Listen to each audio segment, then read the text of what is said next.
Hi everyone, good morning. You are on the second day of the third Philippine Skilling Summit 2022. And once again, we thank all our participants who came in early today. And of course, we will be starting the program shortly. So we hope that you can invite more and more of your colleagues and friends and remind them that we are about to start the program in a bit. Thank you. Good morning, everyone.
Great day, everyone. Good morning to all our partners, industry speakers, guests, and participants.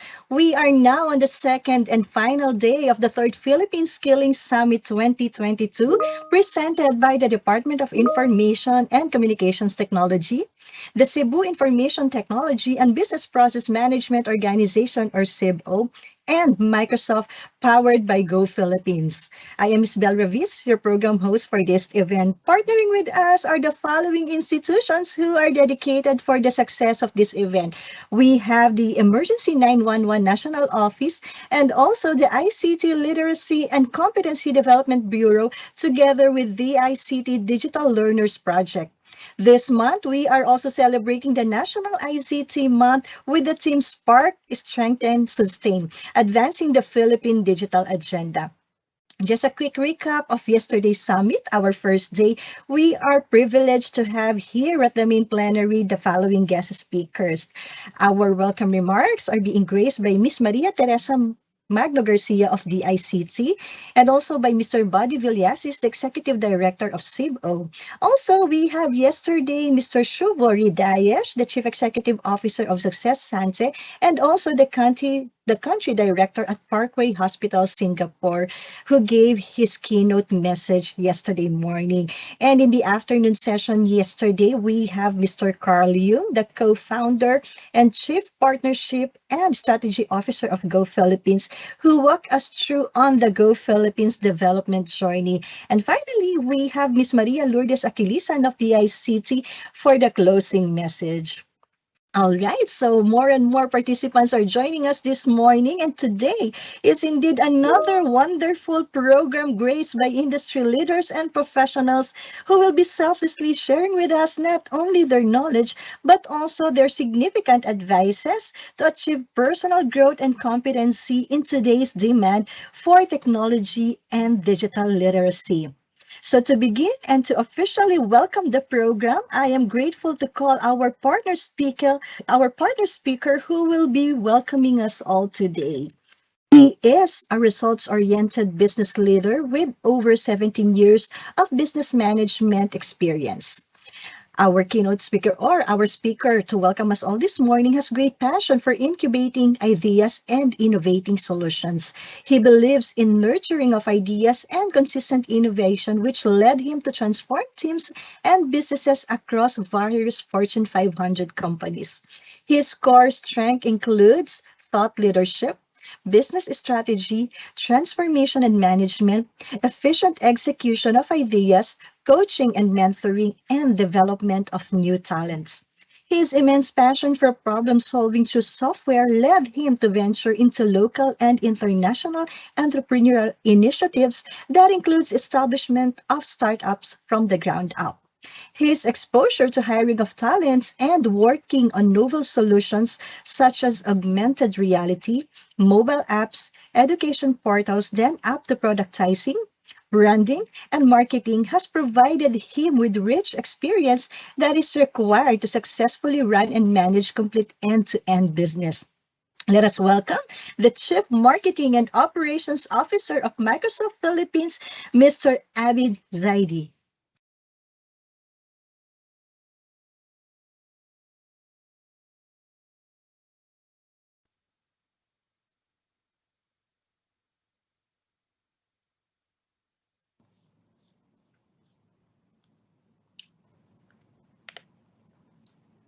Good morning, everyone. On behalf of Microsoft Philippines, the Department of Information Communication and Technology, Go Philippines, as well as CIBO, it is my honor to welcome you all to the final day of the third Philippines Skilling Summit.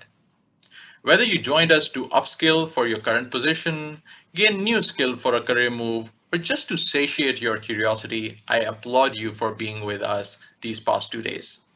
What we have achieved together has been no ordinary feat. On behalf of Microsoft Philippines, we'd like to not only congratulate you for the grit and tenacity you have displayed over the course of the summit, but to also thank you for your continued trust and partnership. These last few years have been a catalyst and the beginning of an era of rapid change. Organizations have been forced to implement different business models, such as hybrid work or working completely remote in order to continue business operations. Research has shown that in Asia Pacific alone, there has been a 60% increase of people looking for remote work. This shift in how we do business has further exemplified the need for digital skills in every level across all sectors. And although the world is beginning to open, it looks like hybrid work is here to stay. In line with our thrust for Parasabayan, we at Microsoft are investing our resources to equip people with the skills needed to gain and stay employed in this new normal. Our focus on digital skills is not new. We have been delivering skilling programs around the world for years, but the focus on skilling has never been greater. According to the Microsoft data science team, as well as LinkedIn data, there is an estimate of close to 100 million additional jobs in tech vertical. This industry is booming, and we want to ensure that you are ready to take a seat at the table. That is why initiatives like the Philippine Skilling Summit are so important to us. As of the last Philippine Skilling Summit, we, alongside our partners Go Philippines, DICT, and CIBO, have been able to reach over 700,000 users. Our fervent hope with this initiative is that this opportunity has not only equipped you for the digital economy, but has also provided you with the means to better comprehend the vastness of opportunities that lie within. With this, I enjoin today's program finishers to continue with this journey of deepening your knowledge and know-how of technology. This is just the first step. We have more in store for you to build your capabilities. I hope today opens opportunities that you have never thought were possible. To end, I'd like to leave you all with a quote from our CEO, Satya Nadella.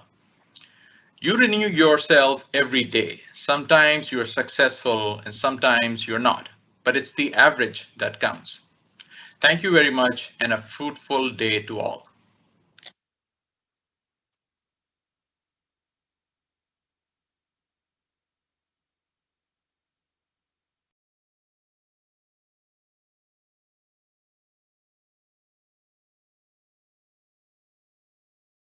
All right, so you have heard it from the Chief Marketing and Operations Officer of Microsoft Philippines, Mr. Abid Zaidi. Thank you, Mr. Zaidi, for gracing us this morning as we start the second day of the third Philippine Scaling Summit 2022.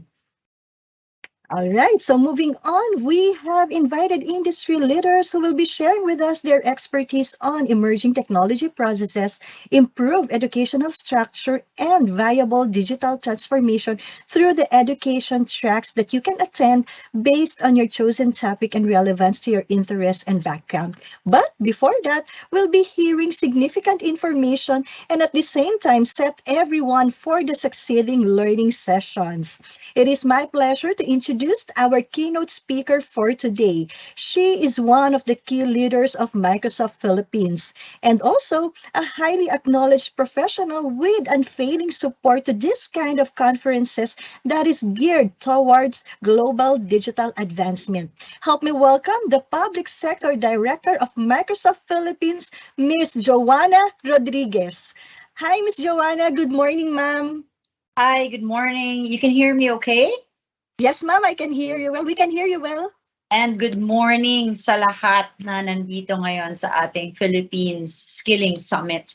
On behalf of Microsoft Philippines, I'd like to thank all of you for joining us for this third iteration of our Skilling Summit. And I hope that yesterday and this whole day today will be fruitful for everyone here, and that each of you will be able to take with you learnings and insights that will help propel your careers towards the right direction.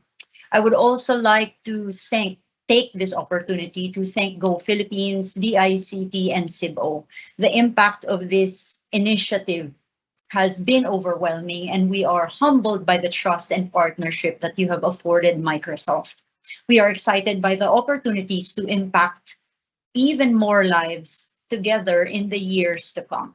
And we're laying the groundwork for not just a one-off skilling summit here, but really building a movement to create lasting and sustainable change. So maraming salamat po sa inyo. Now, before we get started, to those of you joining us for the first time, and you might be wondering, anong relevance ni Microsoft when it comes to skilling? Allow me to take a step back and put things into perspective. At Microsoft, our mission is to empower every person and every organization on the planet to achieve more. And as a technology company, this is really more than just a fanciful adage for us. This is our purpose. Our business is changing the world, and we want to ensure that everyone is equipped to not only move forward, but ultimately succeed in the face of such changes. And we have long been working with governments around the world. And by being a truly global company, we bring this experience and knowledge to the work that we do in the Philippines. The last 2 years have been really transformative for all of us, for all types of organizations in the country. And the pandemic has demonstrated the critical role of technology adoption for businesses, citizens, and societies to adapt. At Microsoft, our ultimate purpose is to drive the Philippines forward by continuing to empower government, businesses, and individuals, working with educators to bring technology to the classrooms, and now, in fact, to bring teaching and learning into the homes. Working with healthcare to democratize access to health information and services. Working with public safety agencies to better protect our individual rights and our sovereign interests as a country through secure and resilient platforms, and more importantly, creating pervasive business and citizen services to deliver swift and transparent solutions to our daily, everyday problems.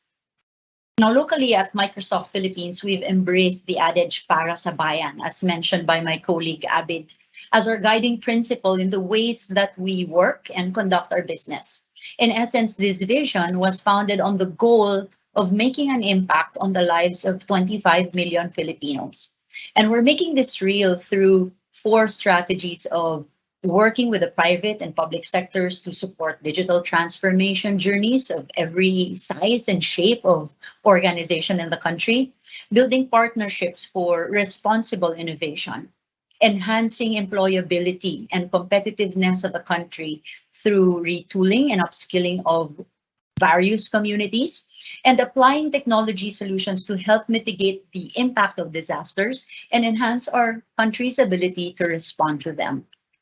And you see that skilling is playing an essential role in that vision of Microsoft of being an ally to nation building, in building a stronger and more resilient Philippines. And to date, for example, allow me to share some of the work that we've done. With the Supreme Court, we have enabled the release of more than 116,000 persons denied of their liberties through more than 850,000 virtual court hearings that have been powered by Microsoft Teams, and have supported the issuance of millions of vaccine certifications with VaxCert on Microsoft Azure in a joint project of DICT and DOH. And we've worked with the government financial sector to enable the distribution of much needed financial aid to families through applications that have been built by our partners that are hosted on the Microsoft Cloud platform. In the last year alone, under the skilling pillar, we've certified more than 2,000 teachers in DepEd, trained more than 2.6 million teachers, students, and parents collectively, trained more than 700,000 individuals through MyLearn and LinkedIn, including the strides that we have accomplished with our partnership with Go Philippines and the ICT. And this pandemic really gave Microsoft the perfect platform to drive this impact with the accelerated adoption of technology across industries, all kinds of industries. And in the last 30 months, since we coined Para sa Bayan, we have served close to 26 million individuals by applying technology innovation where it was needed and partnering with tens of thousands of organizations to deliver this impact. And we continue to provide our collaboration tools and cloud platforms to thousands of enterprises and institutions in the public and private sector to power up businesses and enable employees to work from home and easily adopt hybrid work scenarios. In the words of our president, Brad Smith, when technology changes the world, when your technology changes the world, then you bear the responsibility to help address that world that you helped create and accept greater responsibility for the future. And while we have in Microsoft Philippines hit our target of 25 million that we set for ourselves on January 2020, we are definitely excited and energized to making an impact to the next 25 million Filipinos. In keeping with our mission, we realized that empowering every person to achieve more means ensuring everyone, especially those unreached and displaced by technology, will have the skills, knowledge, and opportunity to succeed in what has become a highly digital economy. With more than 100,000 employees, 17 million partners, and 75 million customers in 190 countries around the world, we both in Microsoft, we both have an enormous opportunity and an enormous responsibility to help close the skills gap and promote inclusive economic growth. While we as an organization have always been committed to skilling, the need to do so has become even more pertinent in the last 2 years. And the impacts of the pandemic are disproportionately affecting the very same communities that we have sought to reach for decades. And so the need to focus on this kind of work is more important now more than ever. According to data from our research, we know that 800 million people will need to learn new skills in the next 6 to 7 years. And from our vantage point, we see trends and shifts in both directions, closing gaps and widening ones, because not all organizations and communities are actually willing to pivot. The Microsoft Data Science team found that 149 million new digital jobs will be generated between 2020 to 2025. And so we're actually midway that time period, with almost 15% of this figure being cloud and data related roles. And so we know that digital technology is key to our resilience and transformation. 2 years on, we're still feeling the aftermath of what this transformation will continue to entail as the world begins to slowly open up. The COVID-19 health crisis has created a global economic crisis, putting tens of millions of people out of work. And on top of globalization and automation, the most vulnerable now must deal with the impact of losing their jobs or their businesses because of the pandemic. Some jobs lost may not come back or not fast enough for it to meet the demand of the global market. Some jobs that do come back will look very different because people are returning to an even more digital economy. So as people return to work, both old and new jobs will require digital skills. Many jobs will continue to be, in fact, remote for the foreseeable future. And as businesses continue the rapid digital transformation accelerated by COVID-19, technical skills will be more in demand. And so this is creating a skilling challenge for individuals and employers alike. People who've lost their jobs need to gain additional skills to find a new job. And employers will need to upskill current employees or even hire quickly new employees with more digital skills that will now support their digital platforms. Successful skilling will require new partnerships to bring technology and people together. And if the world fails to take significant action to stem the grave economic impacts of unemployment, it will result in accentuated economic disparity and further the gap of a broader set, over a broader set of the population. And so this impact will really go beyond the workforce and will have systemic effect on the ability of companies, industries, communities to realize the full potential of the digital transformation that's already happening around the globe. A study in 2020 of the World Economic Forum quotes that skills gap is the #1 barrier to adopting new technologies. And second is the ability to attract specialized talent. In another study conducted by the Economist Intelligence Unit, the focus of digital transformation in the education sector specifically has switched from in-classroom experience to and behind the scenes educational administration to a more heightened focus on the needs of at-home students and teachers and online study. So it is not then surprising that skills building comes top of the list of positive societal impacts of digital transformation. We also know that from many studies of Microsoft and LinkedIn that shelf life of skills is now less than 5 years. And this is really because of the rapid pace of technology innovation. In fact, it's estimated that 65% of children entering primary school today will ultimately have jobs that do not yet exist. And so think about how students and faculty are seeing and feeling the effects with a variety of innovative new jobs and careers that are opening up to the workforce of the future.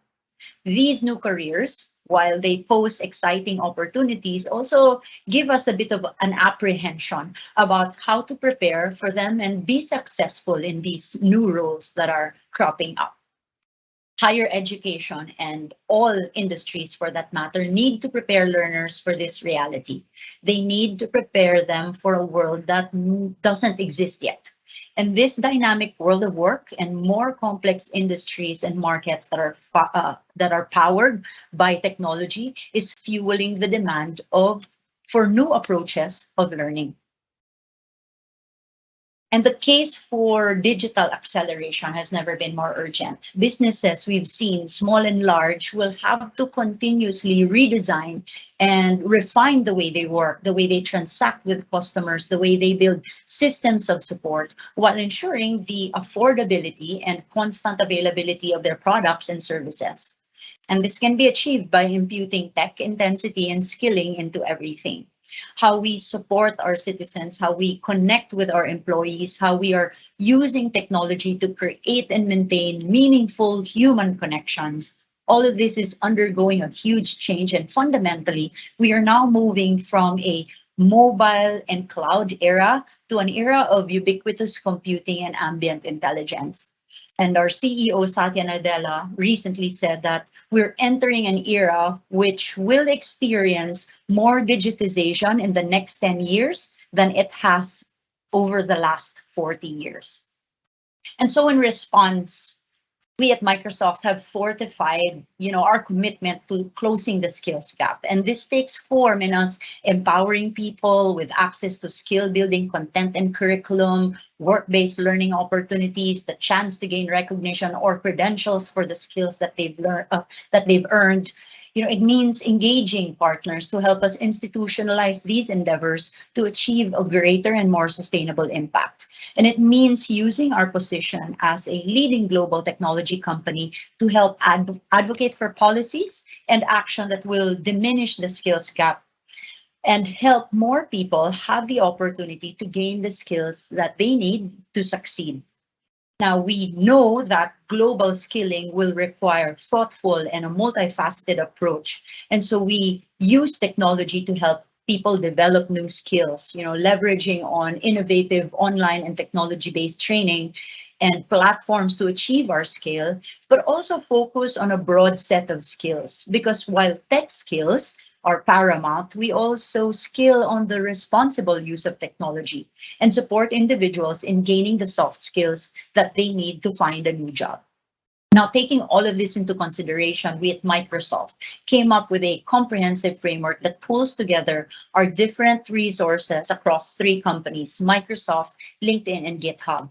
And we initially built this initiative to help upskill 25 million people worldwide. And while we have long hit this target, I believe we breached 40 million as early as June last year, we still see skilling as a long-term initiative that will benefit citizens from all over the world as digital acceleration continues to be a reality. By democratizing digital skills, we enable a greater majority with the means to move forward in yet another new normal. After all, any conversation around inclusive economic recovery should include the topic of inclusive skilling. So it's our fervent hope that by providing these opportunities to upskill, we enable individuals with the means not only to be equipped for the digital economy, but also with the means to better comprehend the vastness of opportunities that lie within this new normal. So how do we really go about it? So data from LinkedIn's economic graph and Microsoft Learn helps us to understand what are the key workforce trends, what are the emerging skills gaps, what are the in-demand technical and product skills. And this has helped us identify the learning paths that will be most valuable in helping those impacted to acquire new skills and get back to work.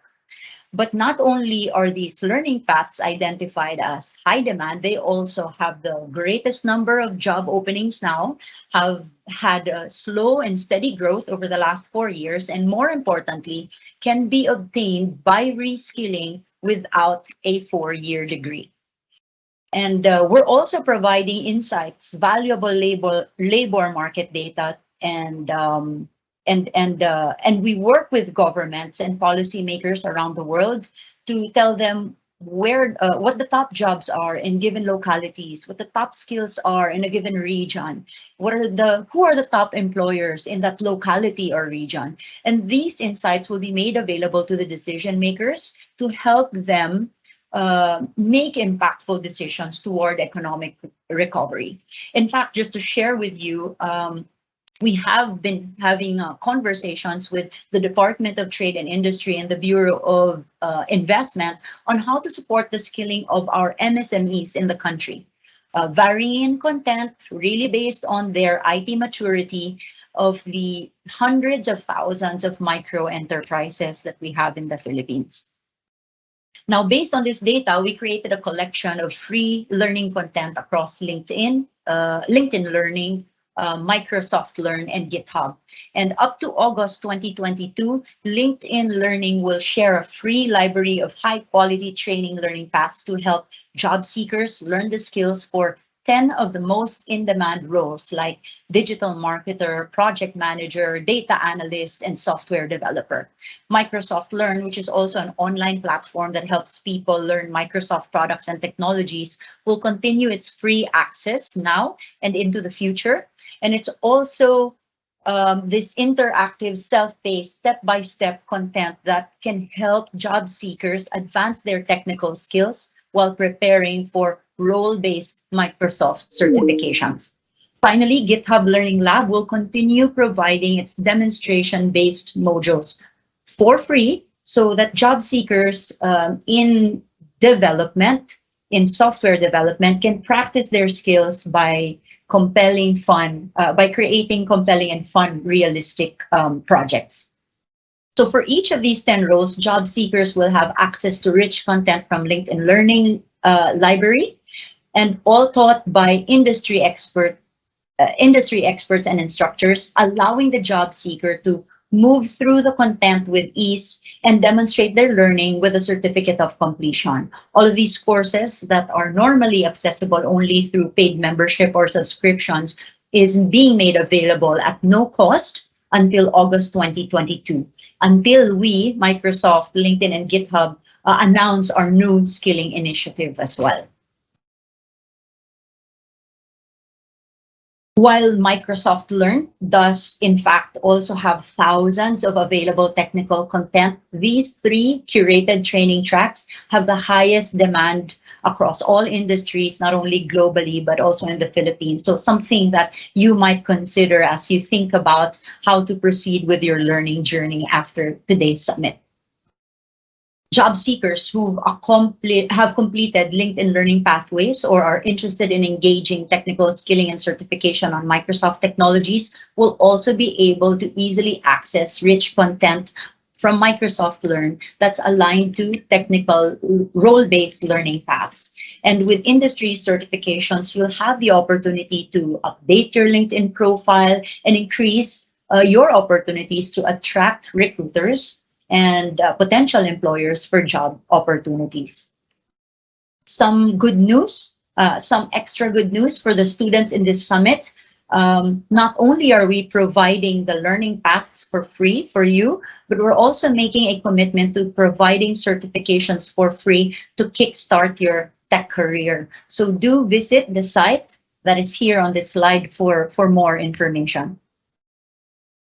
And so we see that each of us really has a role to play in this partnership of building a future-ready Philippines. Academic partners can provide cohorts of students and access to the facilitation of learning, and perhaps even think about a commitment to curriculum review and integration to keep up with the pace of technology innovation, and invest perhaps in the cost of certifications for your students to give them better opportunities for employability. Industry partners can provide access to real life problems, data, and environments that will put technology to use with purpose driven projects, perhaps facilitate hackathons, and like some of the examples I shared with the work we've been doing in government, create programs for the employment of a portion of our successful graduates here. And Microsoft can contribute with content, curriculum, this learning platform, brokerage of partnerships, and with strategic nonprofits to upskill our youth, our underrepresented communities. Closing the skills gap and driving an inclusive economic recovery will require new partnerships to bring technology and people together. This requires partnership between tech companies and employers, nonprofit organizations, and government agencies for long-term policy change and program investments.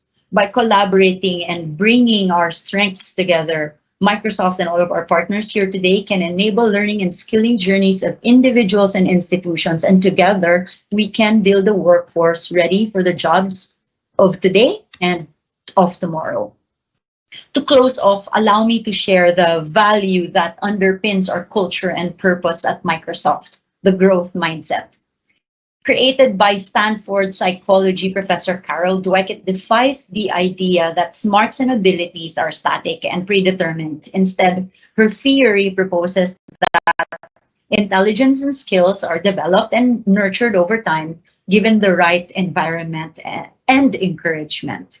In other words, the growth mindset propositions that you can accomplish anything that you set your mind to with the right kind of effort.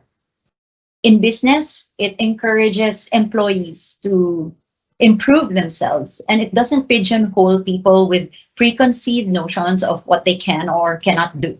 Unlike the fixed mindset, this positivity encourages novelty, which is key to success in business and work in general. So as you begin your journey towards upskilling and improving your capabilities, I hope you remember that what is most essential is to keep a growth mindset. Continue to lean in, to learn, to fail fast, to iterate, and redefine yourself and your career.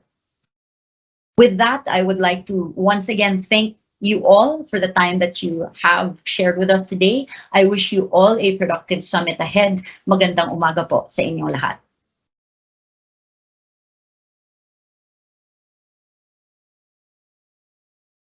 Thank you so much once again. That is Ms. Joanna Rodriguez, the Public Sector Director of Microsoft Philippines. Thank you so much, Ms. Joanna, for that very timely, relevant, and enriching message for all our participants today. Pretty sure that all our learners here are now very much motivated to take the leap in advancing their digital literacy and also to stay with us and join the education tracks that we have prepared for today. And also, I hope that the students who are joining us this morning were able to take down notes about the free offering courses for the students about the Kickstart Your Tech Career with Microsoft. That is a very good program. So students, all you have to do is just to visit the link. So once again, Ma'am Joanna, thank you so much for gracing us this morning. Thank you, ma'am. Good morning. Thank you. All right. So again, we have received very good information and very helpful knowledge coming from the Public Sector Director of Microsoft Philippines, Ms. Joanna Rodriguez. All right, so now I am confident that you will all agree with me when I say that learning has begun even before we proceed to the education tracks of each learning session. And that is because of the significant messages we have received and perceived through our speakers this morning. We have Mr. Amit Zaidi, the Chief Marketing and Operations Manager of Microsoft Philippines, who welcomed us all this morning. And of course, our keynote speaker this morning, the Public Sector Director of Microsoft Philippines, Ms. Joanna Rodriguez. We are about to move forward at the assigned links for each learning session. Please be advised that we have different meeting links where you can choose to attend, and each will be joined by our assigned moderators and technical support team for today. You may also refer to the chat box for the topics you wish to attend. And for those of you joining us via live stream, we will be posting at the comment box of the event page the link tracks for each session. QR codes for each topic will also be posted here for easy reference. For all the learners, the participants who will be joining the education tracks, a gentle reminder, please. Please note as well that getting inside at the meeting link would actually take you a few seconds, a minute or so. This is because of the number of participants that are joining simultaneously. But of course, we appreciate your patience as we guarantee that all of you will be accommodated to the education track that you have chosen. Also, if it appears on your team's device that you are joining as a guest, that is totally fine because you are attending as external participant. Just make sure that you'll be able to fill out the attendance form being sent by the education track moderators. They will be sharing the attendance link at the chat box of each meeting link. So once again, we are now ready to move towards the education track this morning. We have two learning sessions for this morning, and that would be the topics on Internet of Behaviors, and we have the Building Inclusive Innovation at Scale with Artificial Intelligence. So as we share with you here the QR codes, all you have to do is to scan it. And again, please take note that getting inside at the meeting link will take you a few seconds. So please be patient enough to wait as we guarantee that all of you will be accommodated. So we hope that all of you will be having a wonderful learning session. Let me now share the QR codes for this morning's education tracks. One moment, please.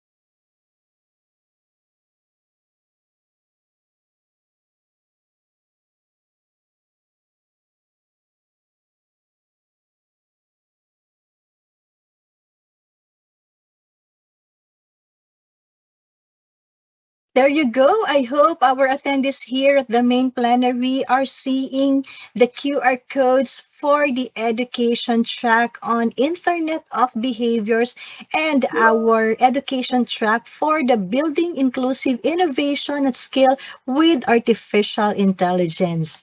So again, what you are seeing here is actually the QR codes where you can access to join any of these two education tracks.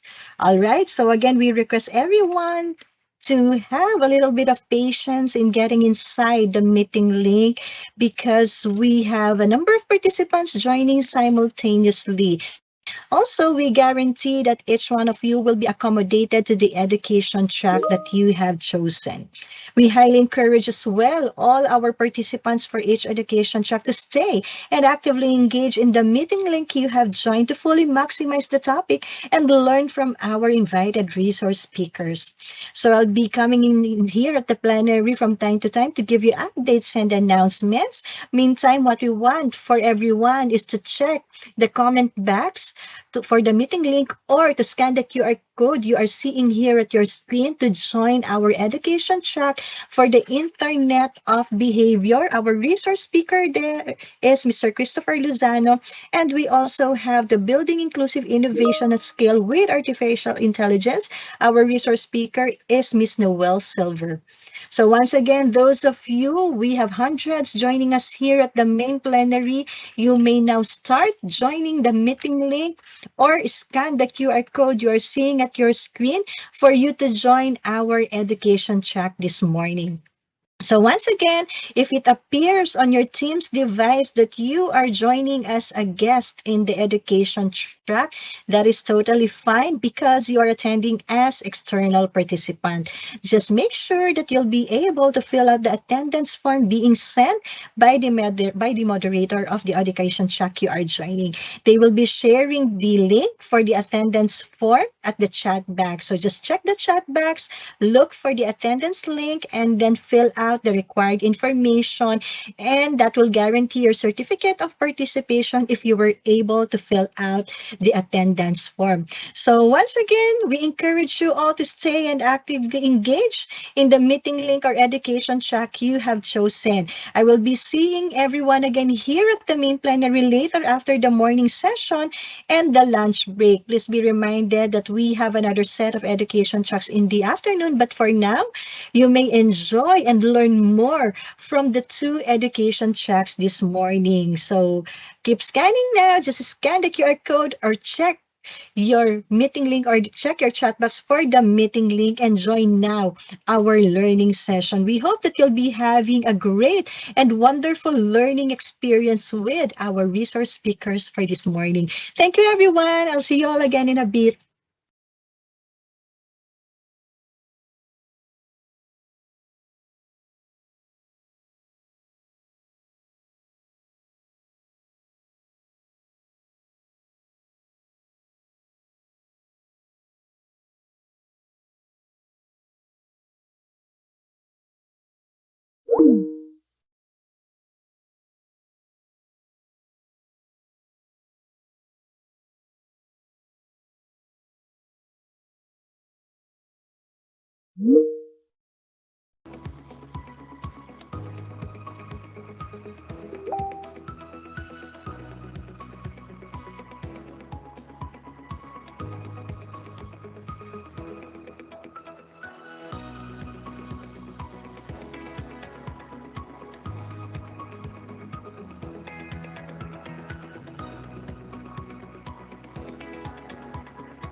So once again, to all our participants who are still with us here at the main plenary, we are now encouraging you to move to our links for the education track. Let me reshare the QR codes for the two education tracks that we have this morning. One moment, please.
Hi, everyone. Again, welcome to Building Inclusive Innovation at Scale with AI Track. For those who are asking for the attendance track, we will be giving them later at the end of the seminar or at the end of the track at around 12 o'clock.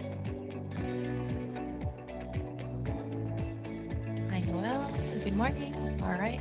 Give me 1 second. Again, the attendance form will be given later.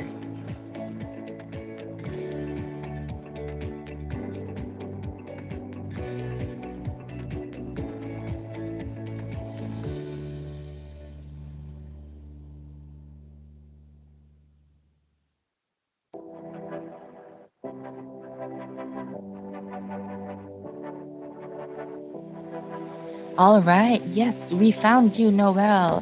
Hello there. Hi, welcome. All right. Yeah, the microphone, I already activated it on my end. You should be enabled. All you need to do is to unmute.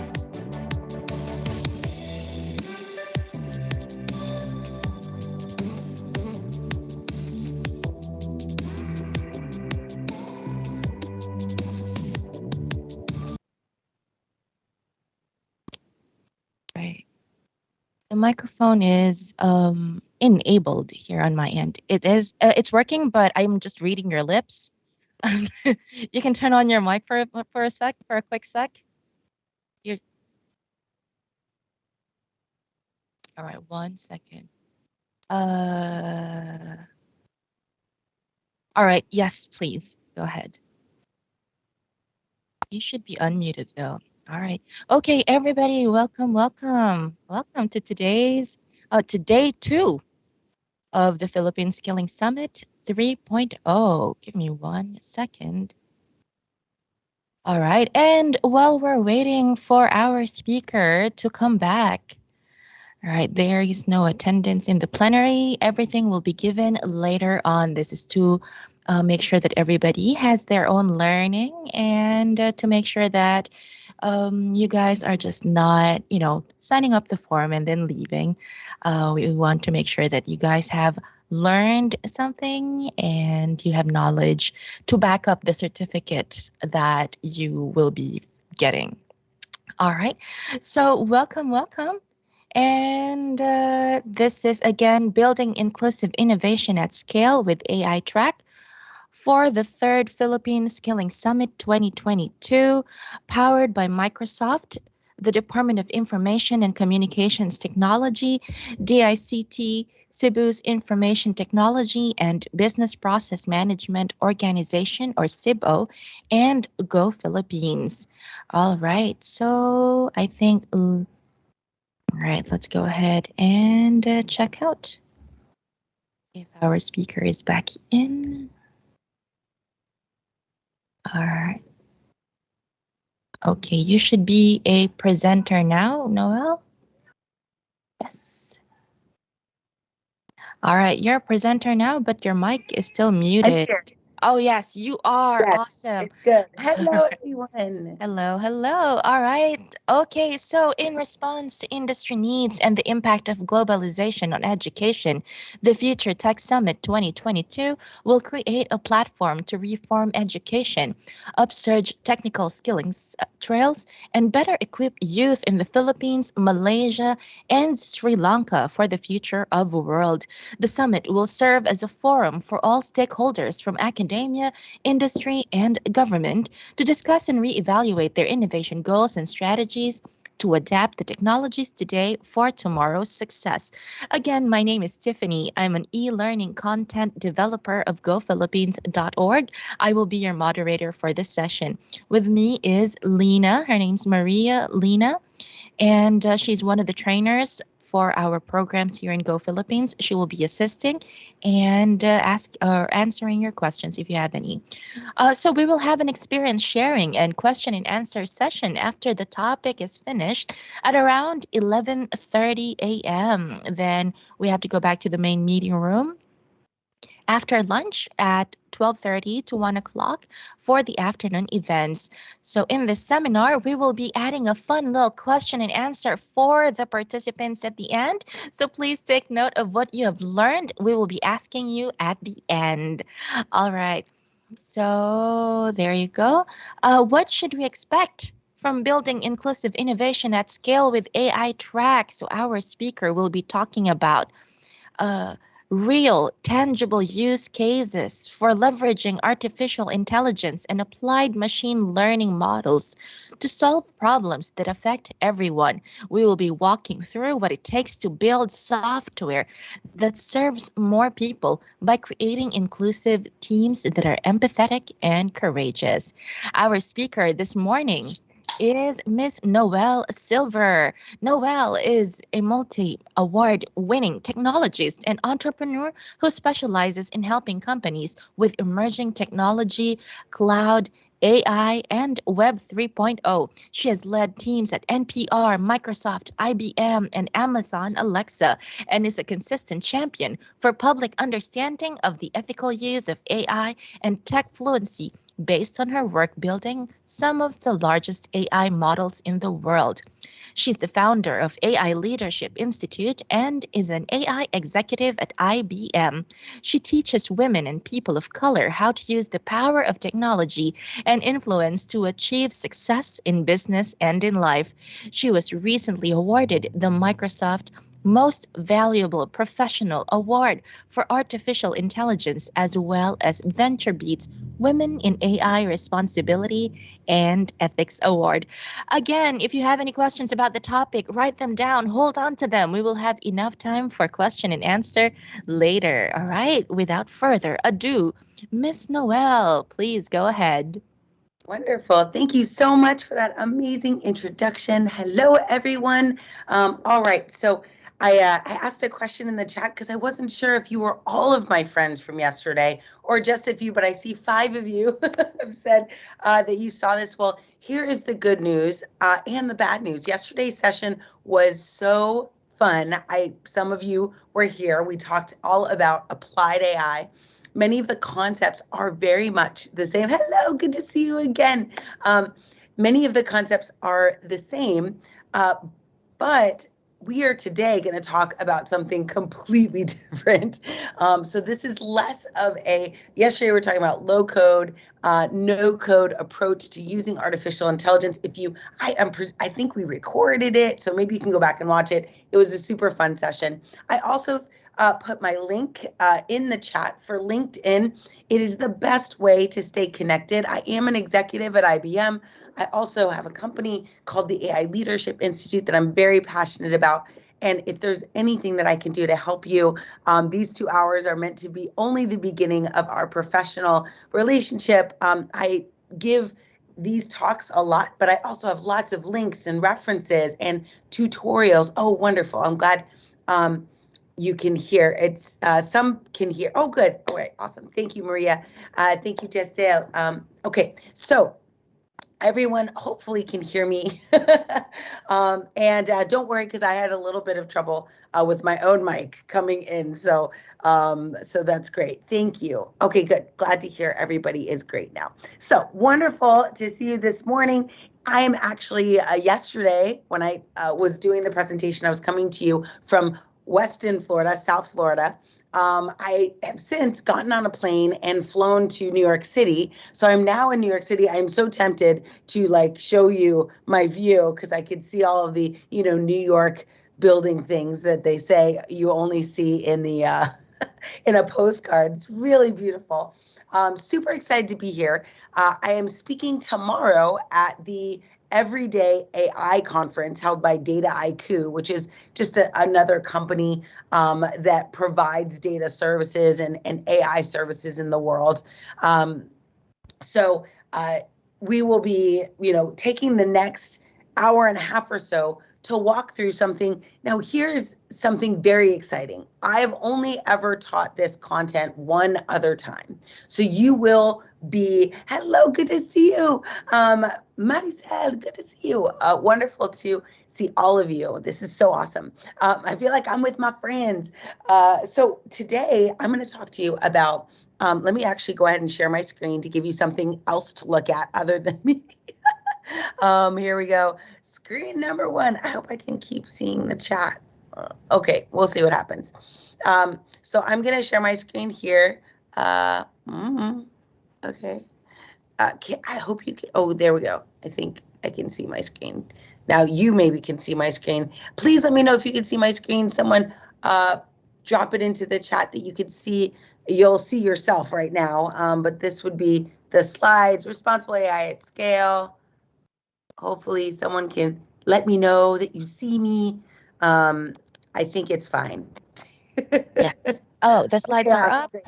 It's also a chance for everyone to practice putting their fingers on the keyboard and saying hello. So wonderful. Thank you all so much. I'm going to ask you quite a few questions that are not going to require a huge response, but they do require you to be able to press the number 1 or the number 10, right? Or they might require you to say yes or no or something. So be prepared to participate. I think you'll find it exciting. I hope you are here to learn because as I mentioned to you, oops, I forgot to switch over. Because as I mentioned to you before, let me go ahead and put it into screen sharing mode. There we go.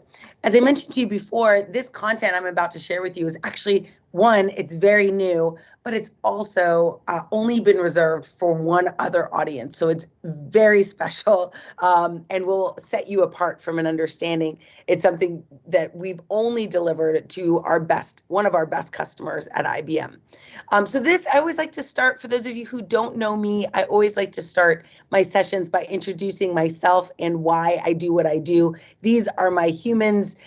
They are why I'm here. You can always find me on LinkedIn. I put my link in the chat. You are welcome to connect with me. You don't just have to follow me. Lots of people, I have no idea who they are or I've never met them. Just follow me on LinkedIn. But you are welcome to connect with me, which means we can exchange messages. And if you ever need help or need an idea for a project or anything like that, I can be very helpful to you there. I am, as I mentioned, I am an AI executive at IBM. I also have recently launched a nonprofit to help women and people of color get more into tech because there's not enough of us. I have also launched a podcast called the AI Manifesto, as well as the Lamplighter Effect, which actually just launched a couple days ago. I have been building on Amazon Alexa for the last 7 years, and I will share with you a little bit of that story. So you'll see here, one of the things that's really, I don't know, a lot of people always ask me is how I got into this world of artificial intelligence. And my journey actually started a long time ago, like when I was a kid. You'll see my dad is pictured here in the lower right-hand corner, I think it is. And he is, one, of course, as our parents are, very impactful, right, to who we end up becoming. And he ended up introducing me into science fiction at a very early age. Science fiction meaning those types of books and movies where it was very common for you to talk to robots. Like that was just kind of the experience. And as a teenager, being kind of a nerd or a person that, I like studying, I didn't like partying. And so I tended to throw myself into these books and into these movies. I just loved the world of science fiction. It turned out really interesting in the end, or not the end, in the middle, I guess. But in my career, I've replicated many of the things that I read fictionally as a child. And who knows where we're going to go over the next few weeks. But I always like to introduce you to my gaggle of humans. I also want to mention to you one longtime driver of my interest in AI and accessible technology, and that is my son, Max. You can see him right next to the picture of me and my dad. He has Down syndrome. He was born with Down syndrome 17 years ago. And at the time, I mean, I feel like, I don't know, it seems so weird because it doesn't seem like, for some of you parents who have, older children, it's weird. Like, it doesn't seem like they should it should be that long ago. It feels like only yesterday. But 17 years ago when he was born, I was given very specific guidance that people with his condition just really couldn't easily be taken care of by a parent. In my mind, I was a first-time mom, right? They were like, oh, it's just too much for you. As a technologist, I didn't take that road. I decided to look for opportunities to build technology that could help him. Today, we have over 100 voice-enabled devices in our home. We, both my dad and my son, navigate the world through voice, which is one of the most common forms of artificial intelligence out there. And I'm going to tell you a lot about the journey I took when I took a job or I took a role at Amazon on the Amazon Alexa team. Now, let me go ahead and share with you a little bit about that journey. It was a fun one. These are all of my fun awards and activities that have happened over the last couple years. But one of the things that I really began to understand was my unique perspective on the world was very, very helpful to the teams that I was on. Sometimes I, would look around and be like, gosh, I'm the only one who looks like me, or I'm the only one who's a mom. I'm the only one who has a dad at home that they're caring for, right? I felt like I was so different, but it is in those differences that I was able to bring really unique value to the organizations I was a part of. My AI journey started at Amazon Alexa. For those of you who, worry about level of technical aptitude, I came to Alexa as a non-technologist, like I was not considered a technologist at that time, though, even though I'd been in tech for my entire career. I helped people learn to code early in my career at IBM, but in this specific role at AWS that I was in, I was a training manager, right? So similar maybe to some of the people here, but I was a training manager. So when Alexa came up and they were like, we need people who are, looking to get involved in artificial intelligence, I raised my hand. And some of you might know this, right? Our immediate management or people closest to us maybe can't see our potential as easily as we can see our own, right? So I remember my manager at the time was like, oh, no, they're looking for people in artificial intelligence. You don't really do that. That's not for you to do. And I was like, that's okay, I'll learn. And he kind of was like discouraging me to go that route. Luckily, I didn't listen and I went and jumped in with both feet. But here's the cool thing. In the first year of my experience on Alexa, I built over 100 applications for the platform. Within 2 years, I had 5 applications that had over 1 million unique users. We're well over 2 million now. I have tens of thousands of daily users coming into the applications that I've written. Really interesting. And all of this I did on my own as an independent developer. In other words, some of you might do this.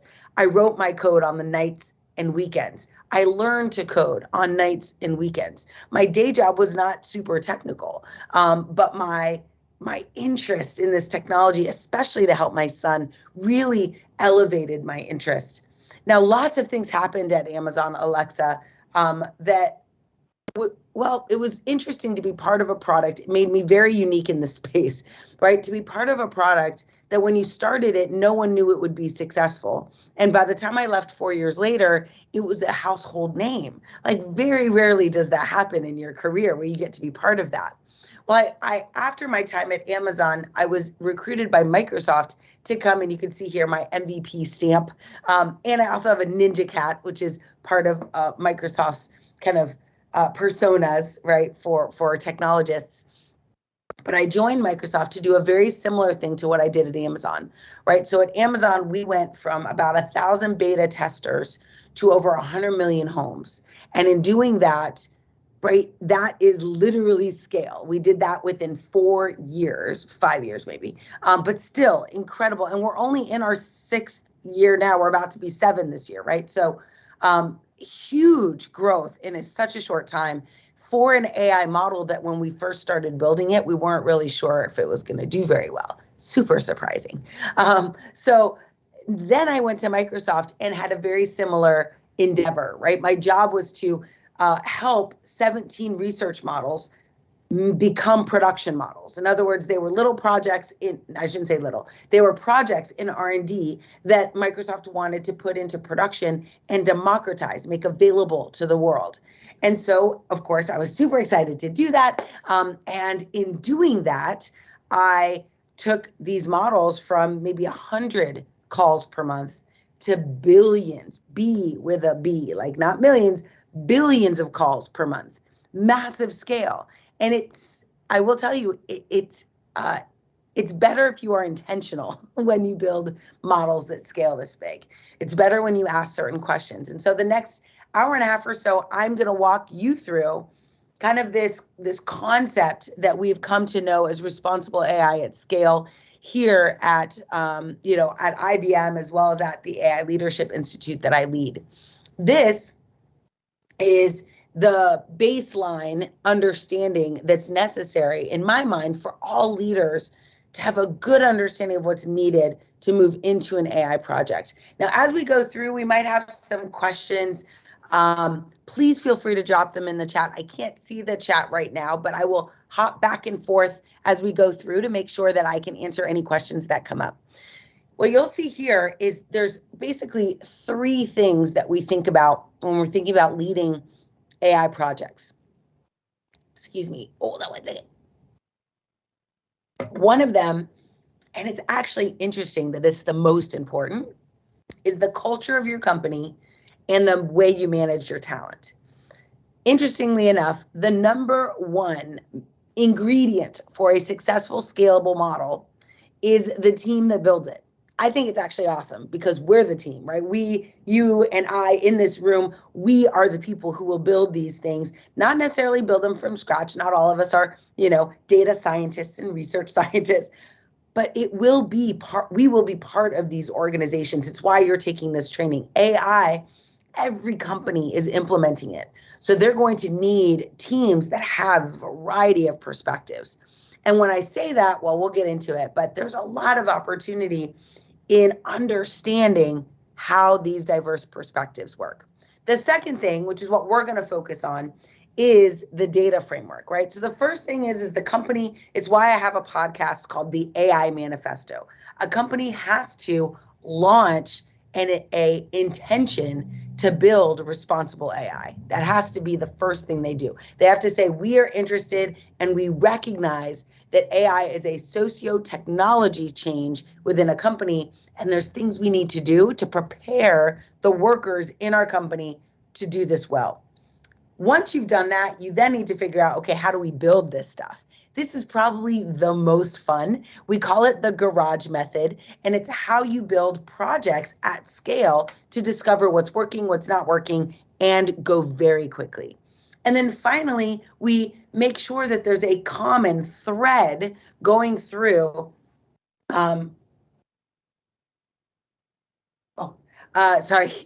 There's a common thread going through our projects that are the word we use is trustworthy AI, right? So there are 5 pillars of trustworthy AI, 5 words we use to explain it. One of them, it basically is some of the words you see here, right? Explainability, transparency, right? Robustness. It's our responsibility to build systems that can scale.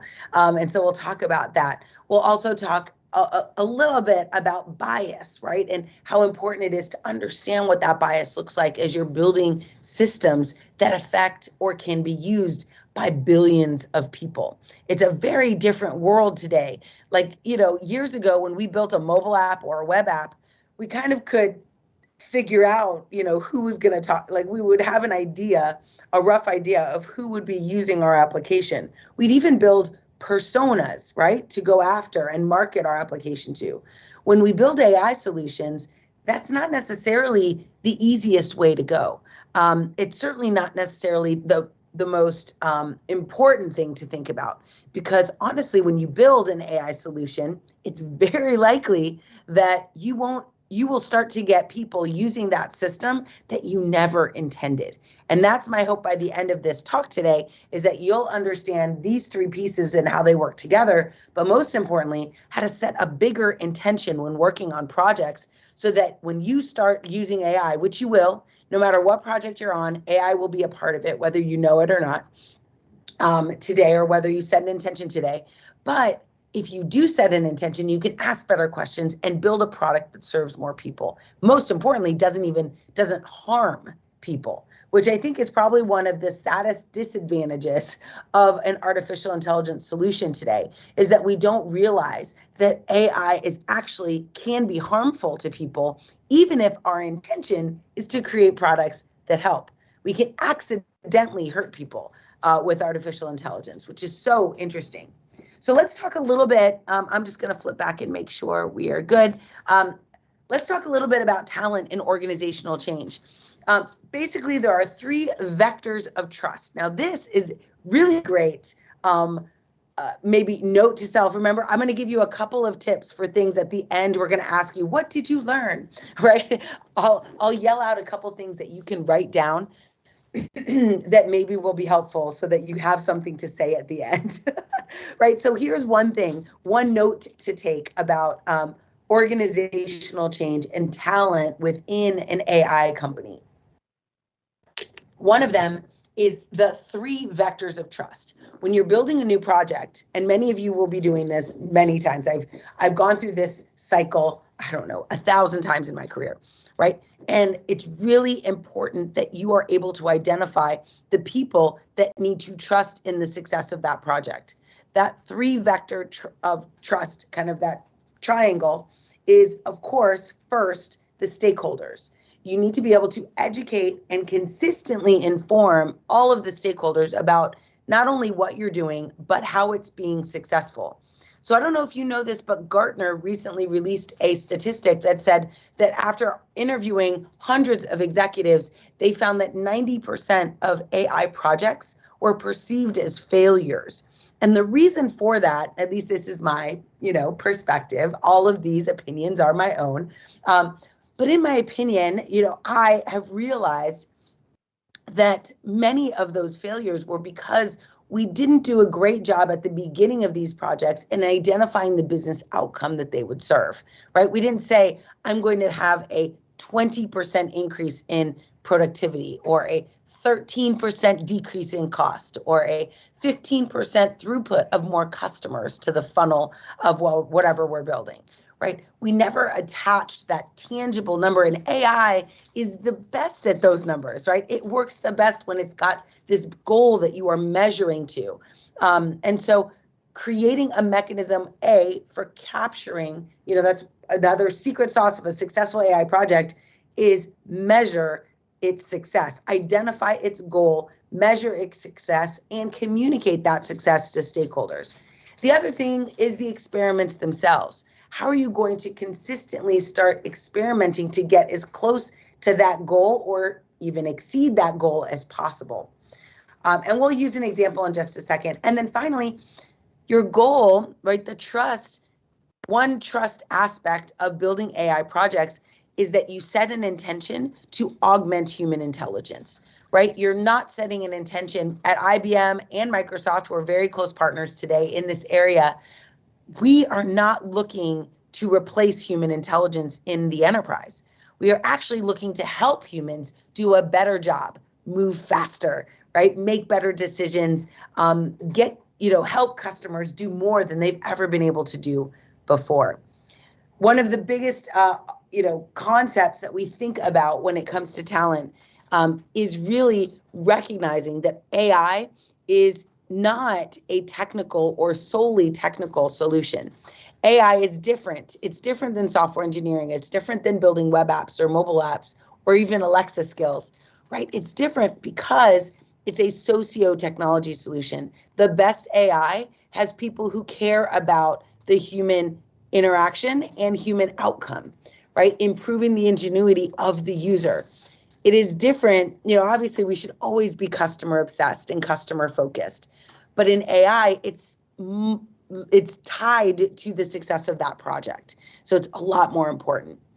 Oftentimes when I go into companies and I talk about AI, there's some concern, right? Some people think, I don't know, AI is going to be a danger to their jobs, or,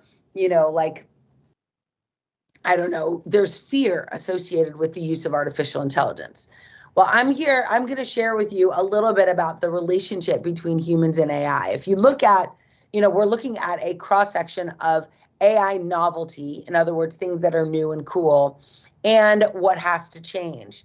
And today, things that are not the latest and greatest cool AI use cases, right, are things like automating processes. For example, many of us are very grateful for that AI that manages our inbox and keeps most spam from hitting an inbox that we see, right?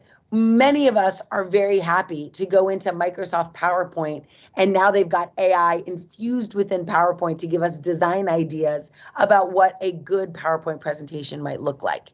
Like, these things are helpful to us. We can automate processes that used to be very tedious and time consuming. And in this environment, right, we are looking typically at predictive AI that's probabilistic, which means that this AI is providing a prediction, and we as the humans are identifying thresholds for when to take the advice of our AI and when not to. Now, as we evolve and start getting more novelty in the way that we're using, we start moving away from probabilistic or supervised learning to deep learning. Deep learning gives us the ability to not have to physically train a model with existing data. We can let it train itself on decisions based on a recognition and reward system within the AI. It's kind of, again, really cool. This is where many robotics implementations are created. And you'll start to see, as we move into novelty, the context, or what changes, is that we move away from control. So we're now relying on our AI to make more decisions without human supervision. As we move into the most novel, right, autonomous driving or autonomous machine operation, right, we look at super intelligence. One of the people yesterday on the call had mentioned, I don't know if you saw, but there was a recent article, I think it was at Google, right, where a Google engineer was like, oh my gosh, I've realized, this machine learning is sentient. It thinks it's, a worker. And it caused a bit of an uproar, certainly a significant press cycle. And it's really out of this sense of novelty, right? We're doing something that hasn't been done before, but also that we really are trying to replicate the human brain as much as we can. There's very little, I always wear a shirt that says like, I heart AI, just in case there is sentient computers and robots coming out like, hey, I want them to know I like them. But in seriousness, many of these technologies are still heavily controlled, enabled, built, managed, run by humans. But we want to leverage it and augment the human experience as much as possible. So let's take an example, because sometimes when I talk about these things, I spent half of our time before going into the technical part yesterday. I spent half of our time talking about this. And it's one of those things where, I don't know, it's not, in my mind, it's not boring. Like, I think it's exciting, but it means so much more when you can put it in the context of a real life example. So I'm going to share with you here a global retailer.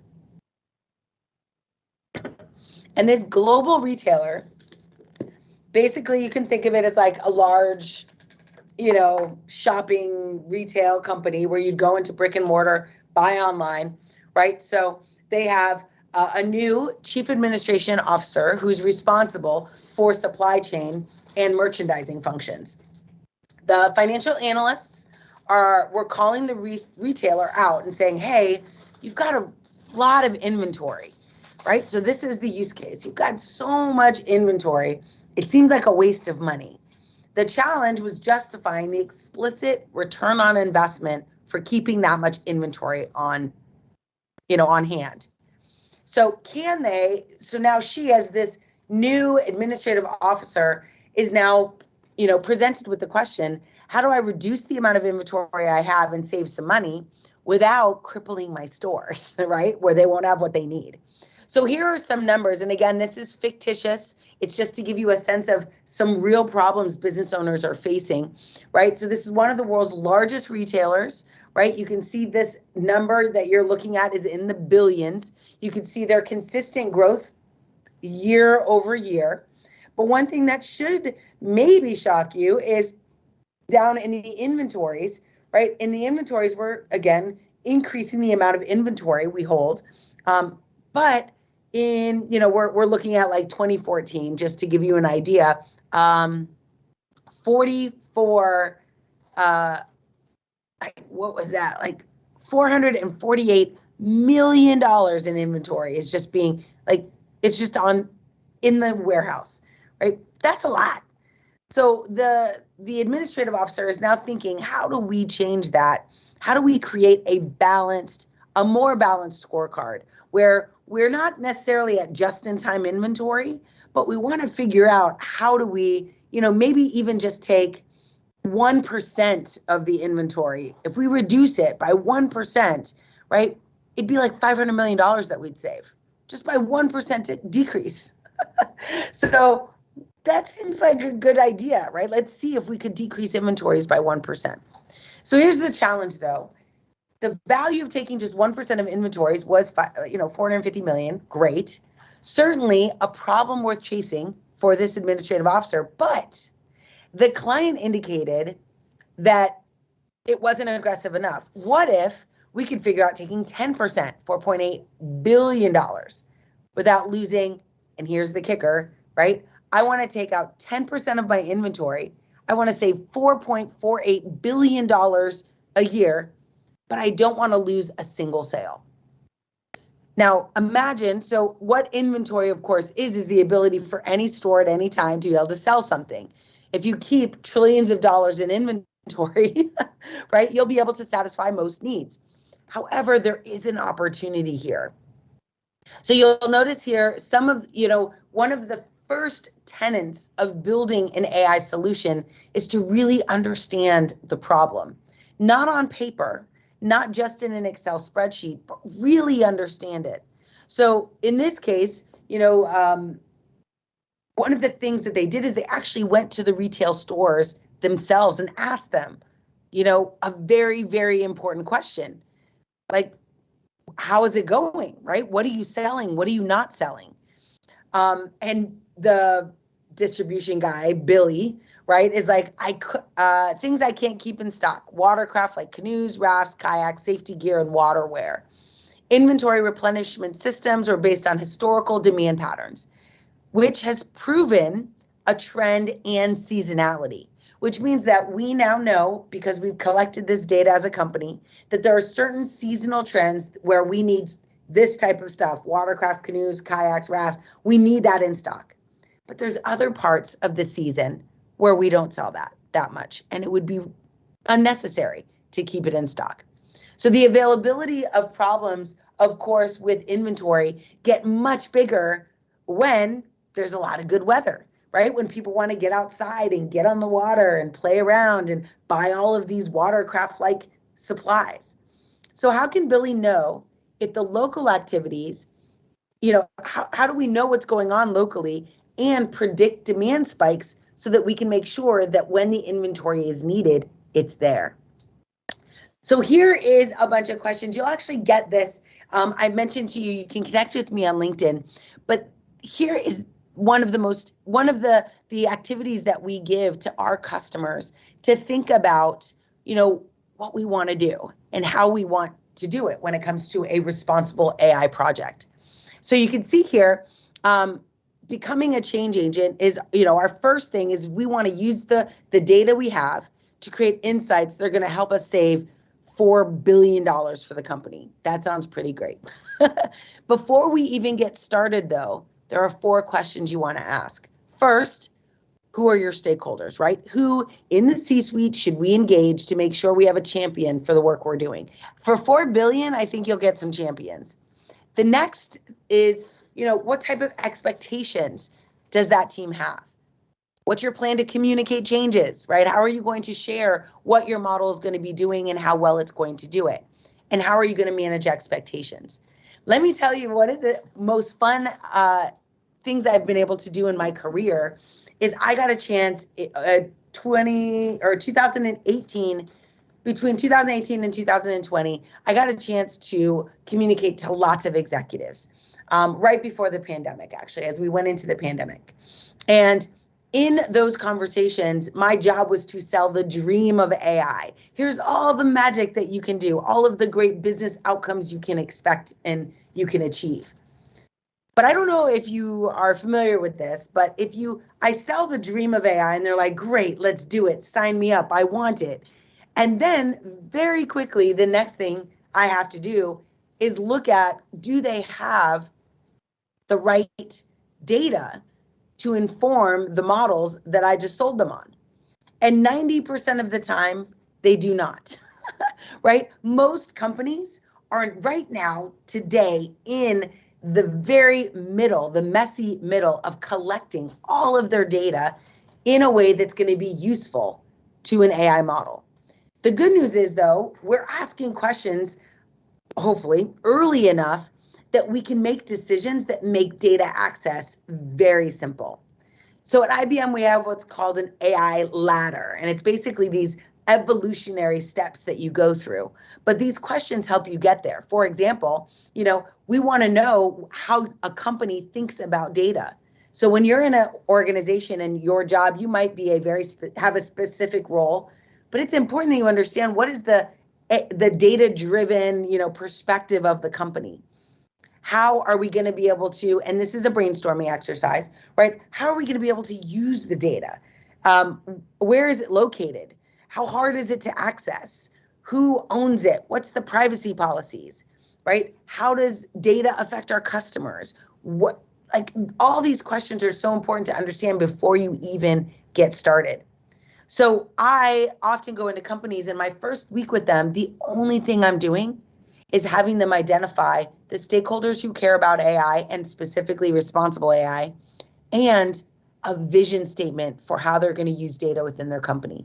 It is the critical first step. So there's another one later on when we're like, what did you learn? You could say the first step of any project is to get the trust of your stakeholders and build a vision statement, a data vision statement, right? A statement of understanding for how you're going to use data within your organization. So in these activities, oftentimes I do this, we have a couple hours together here today. Oftentimes what I like to do is, I'm actually in a room with people and we break out and we actually talk amongst ourselves to do this work. But I'm going to share with you a couple of examples of when I've done this and how I've seen certain respondents respond. But the first thing you want to be thinking about, right? So now we know we need to have a data-driven organization. We need to have stakeholders who understand, right? We're managing the expectations of those stakeholders to deliver on a business outcome. We've now, made sure that we've created a vision statement for how we're going to use data, hopefully adhering to those pillars of, AI, scalable and responsible AI, right? Which is privacy and robustness, explainability, right? Resilience. So these pillars become the foundation of how we're going to use data and AI within our company.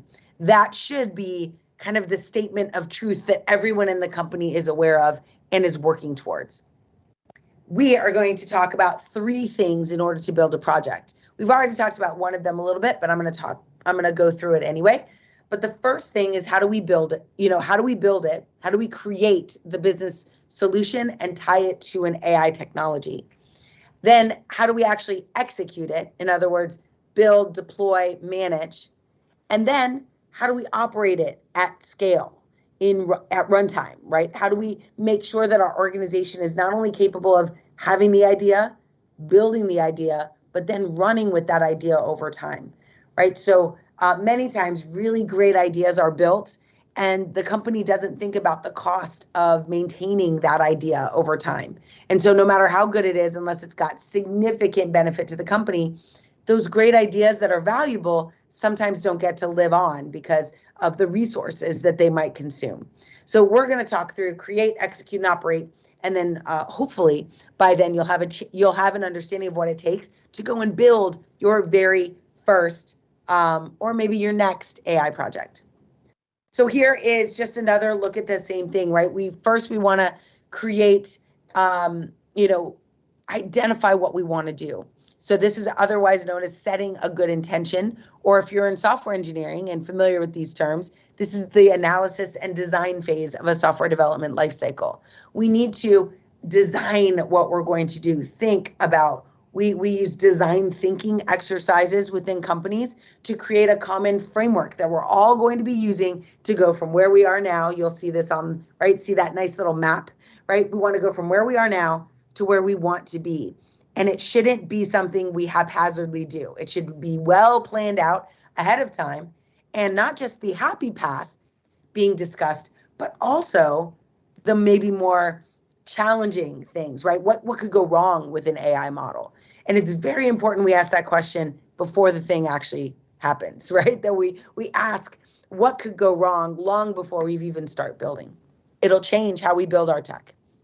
So once we've identified what we want to do, we assess and design the solution we want to build, then we're going to move into value extraction. How do we actually build the thing? We talk about using what's called the garage method, where we end up, you'll see this cycle, right? We'll end up building a bunch of prototypes in order to find 3 or 4 that really work.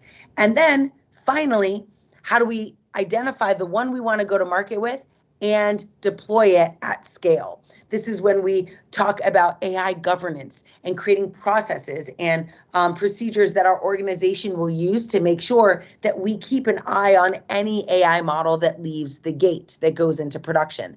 Here's why that's important.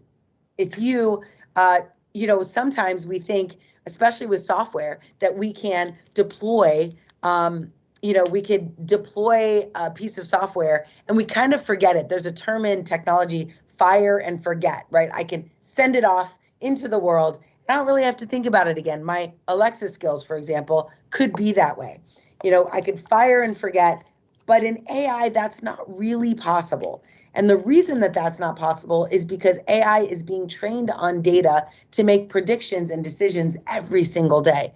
And that data that it's being used, that data will change, right? New data will become available, and we'll need to make sure that the decisions that our models are making are relevant to the task we're asking it to do on a daily basis. To give you a little inside scoop, during my time at Amazon Alexa, I had a chance to, one of the jobs that we had was accuracy review. Every single week, we would pull up an entire wall of screens and go through the accuracy of the different aspects of the AI models deployed for Alexa. And of course, I'm talking about Alexa, but I'm hoping I'm going to give you a couple. Yes, exactly. Thank you, Marvin and Elmer. Wonderful. One of the things I'm actually going to ask you right now, so I'm going to prepare you. You may have to put your fingers on the keyboard and respond. I'm just making sure that you all are familiar with Alexa or Google Assistant or Siri. You're familiar with this technology? Because I'm using it as an example. I always like to make sure. So if you've heard of Alexa, go ahead and type in yes in the chat so that I can see who my friends are, number one. Awesome. Thank you. Perfect. All right. Great. Thank you, Noel. Just real quick, Noel. Yes. You keep setting up you keep setting off my Alexa. Yes, that's a great point. Actually, I'm in a hotel, but almost every time when I do these talks, my own devices in my house will go off. So I apologize. I'll try. But yes, you might want to mute it. Amazon Echo, exactly. Yeah, everyone. exactly. Yeah. Wonderful. That's really funny. Sorry, I should have warned you all. It's fine. But yes, that happens to me too. So in these right, so Amazon Alexa is an interesting project because we did exactly that. We followed the same pattern. It was a little different because the idea came from the CEO. Jeff Bezos wanted, it was his pet project at the time. But we then he actually on a whiteboard he listed out, here's the 17 things I really want us to do, which is literally the execute stage, right? Here's all the stuff I want to do, brainstorming what we wanted Alexa to become. And then finally, how do we actually do it at scale? And one of the things we did is we implemented a accuracy review team, right? Where that team's whole job was to look at changes in the ground truth of our AI models and make sure that the models were doing what they were supposed to, that they were staying on track, that the data wasn't changing out from underneath the model. And we'll talk more about this in depth. So, I'm just going to go through this, just the question parts, because I'm going to leave that to the end. I will be sharing this deck with you. It's a bit of a workbook, so you can go through this again and actually walk through the questions. I do encourage you to pull out a notebook and just answer some of the questions that'll come up, because they are the same questions you're going to want to answer when you're doing this work. So earning trust in AI is what we call, we right here have an easy button to indicate, there is no easy button in AI. There is, people sell them. I recognize that you go into the marketplace and they're like, we have AI explainability, press this button, right? You get it in this box. But really AI, and I'll tell you a very interesting example, is a socio-technology challenge. In other words, when you're building technology like this, specifically artificial intelligence, we need to make sure that we are not just talking about the technical solution, which, by the way, some of these technologies we're using are 50 plus years old. So not just the technology solution, but also the human solution, right? If people are afraid of AI, they won't use it. If they are, if they don't trust the outcome, if they don't trust the data collection process, right? We have to make sure it's kind of, I don't know how many of you remember Google Glasses. They came out a long time ago, a decade before their time, where you'd put them on and they basically gave you an AR or an augmented reality that overlaid the world. Amazing. However, the world wasn't ready for it, right? Users were like, ooh, I don't really want to see that. I don't want to know those details about the system. I don't want to see ads all the time, right? The same thing is true. And here's a really interesting part of this socio-technology change, a challenge that we're in. When Amazon first came out, remember, we're dealing with a natural language processing or natural language understanding model. Its job is to let you speak to it, and it's going to predict what you need and give it back to you. In the earliest days of Alexa, it was uncovered that like 80% of the questions you could think to ask Alexa, it would know the answer before you finished your sentence, right? But could you imagine how weird, actually we tested this with users, it was weird for Alexa to start answering your question before you've had a chance to actually ask it, right? You get to like the third or fourth word and it already knows the answer. Like, people don't like that. It's kind of creepy. So as a result, Alexa, even though it was technically capable of making a 98% successful prediction on what you wanted, right, what you were asking for, in order to create trust with the user, they slowed it down. They slowed down Alexa's answering capability by 300 milliseconds in order to not creep out the users, because Alexa could figure out what you wanted before you did, which is such an interesting thing. But it goes to show that you really have to be very intentional when you're creating this technology about who your users are, and make sure that you're building trust with those users and providing value.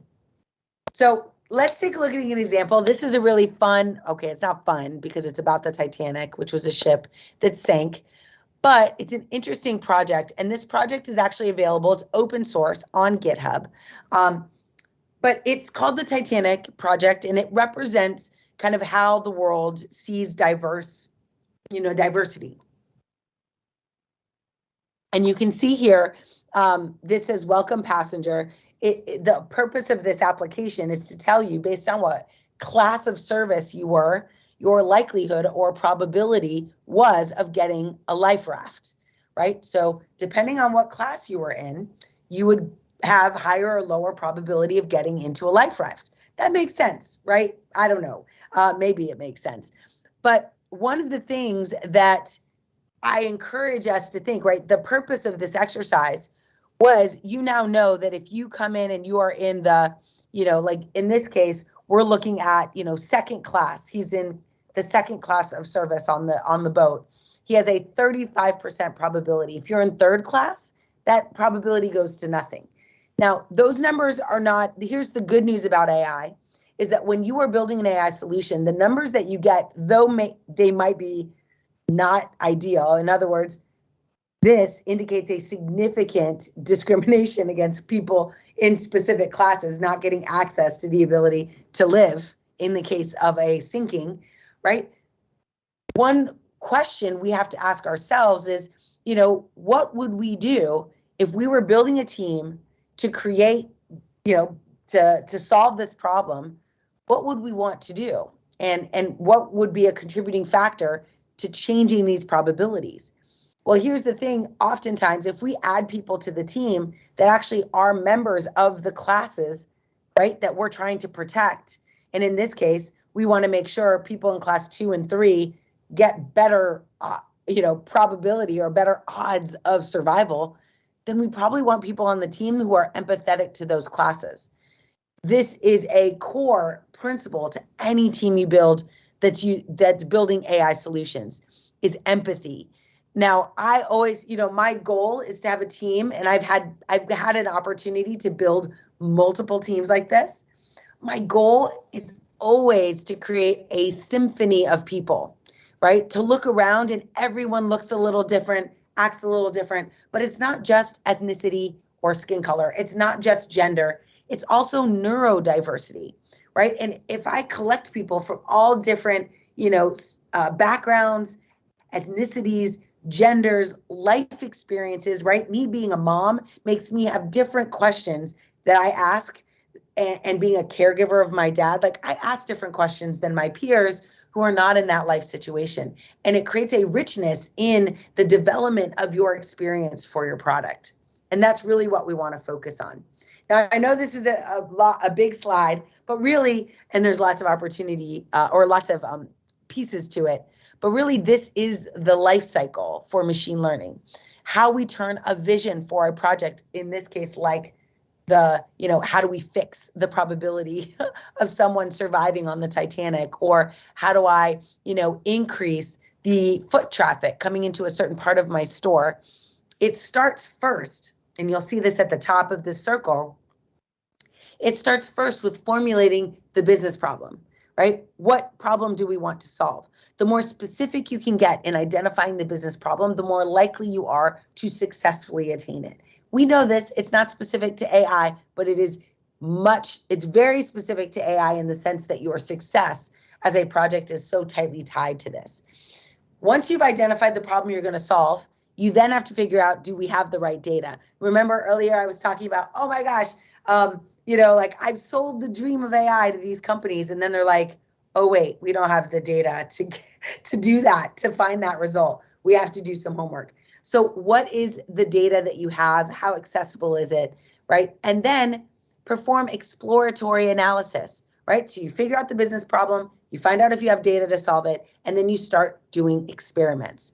Remember, AI is experimentation. It is research and development. We've productized it today, right? We've put it in production in many companies, but it's still an experiment because we just don't know how a probabilistic model or a deep learning model will react with production data. And so it's so important that we do lots and lots of tests, lots and lots of experiments to find what works the best to accommodate the goal. We then, once we've figured out what we want, we realize, okay, I see the data set we want to use. This is going to work. We then start going through the machine learning lifecycle of cleaning the data, training the model on that cleaned data, deploy the model into production, right? Monitor its performance, and then as needed, retrain the model, and the process starts all over again. This is a cyclical process because when you're working with AI, all of these things can change at any time. And so you're constantly iterating through this.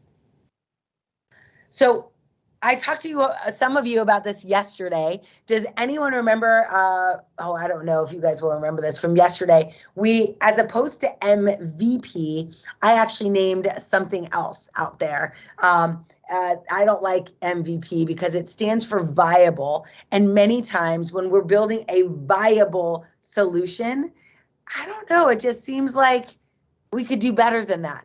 So yesterday we had talked about, instead of building a minimum viable product, you from now on will be shifting your perspective to building remarkable products, right? And in building a MRP, which you'll see in just a second, it changes the intention a little bit. But an MVP in this case, and I actually think it's good to understand the definition because it is useful, is that you want to, right, create a new product that allows the team to collect the maximum amount of validated learning about whatever you're trying to do with the least amount of effort, which means that you're trying to really create a very efficient way of testing out a hypothesis, as efficient as possible.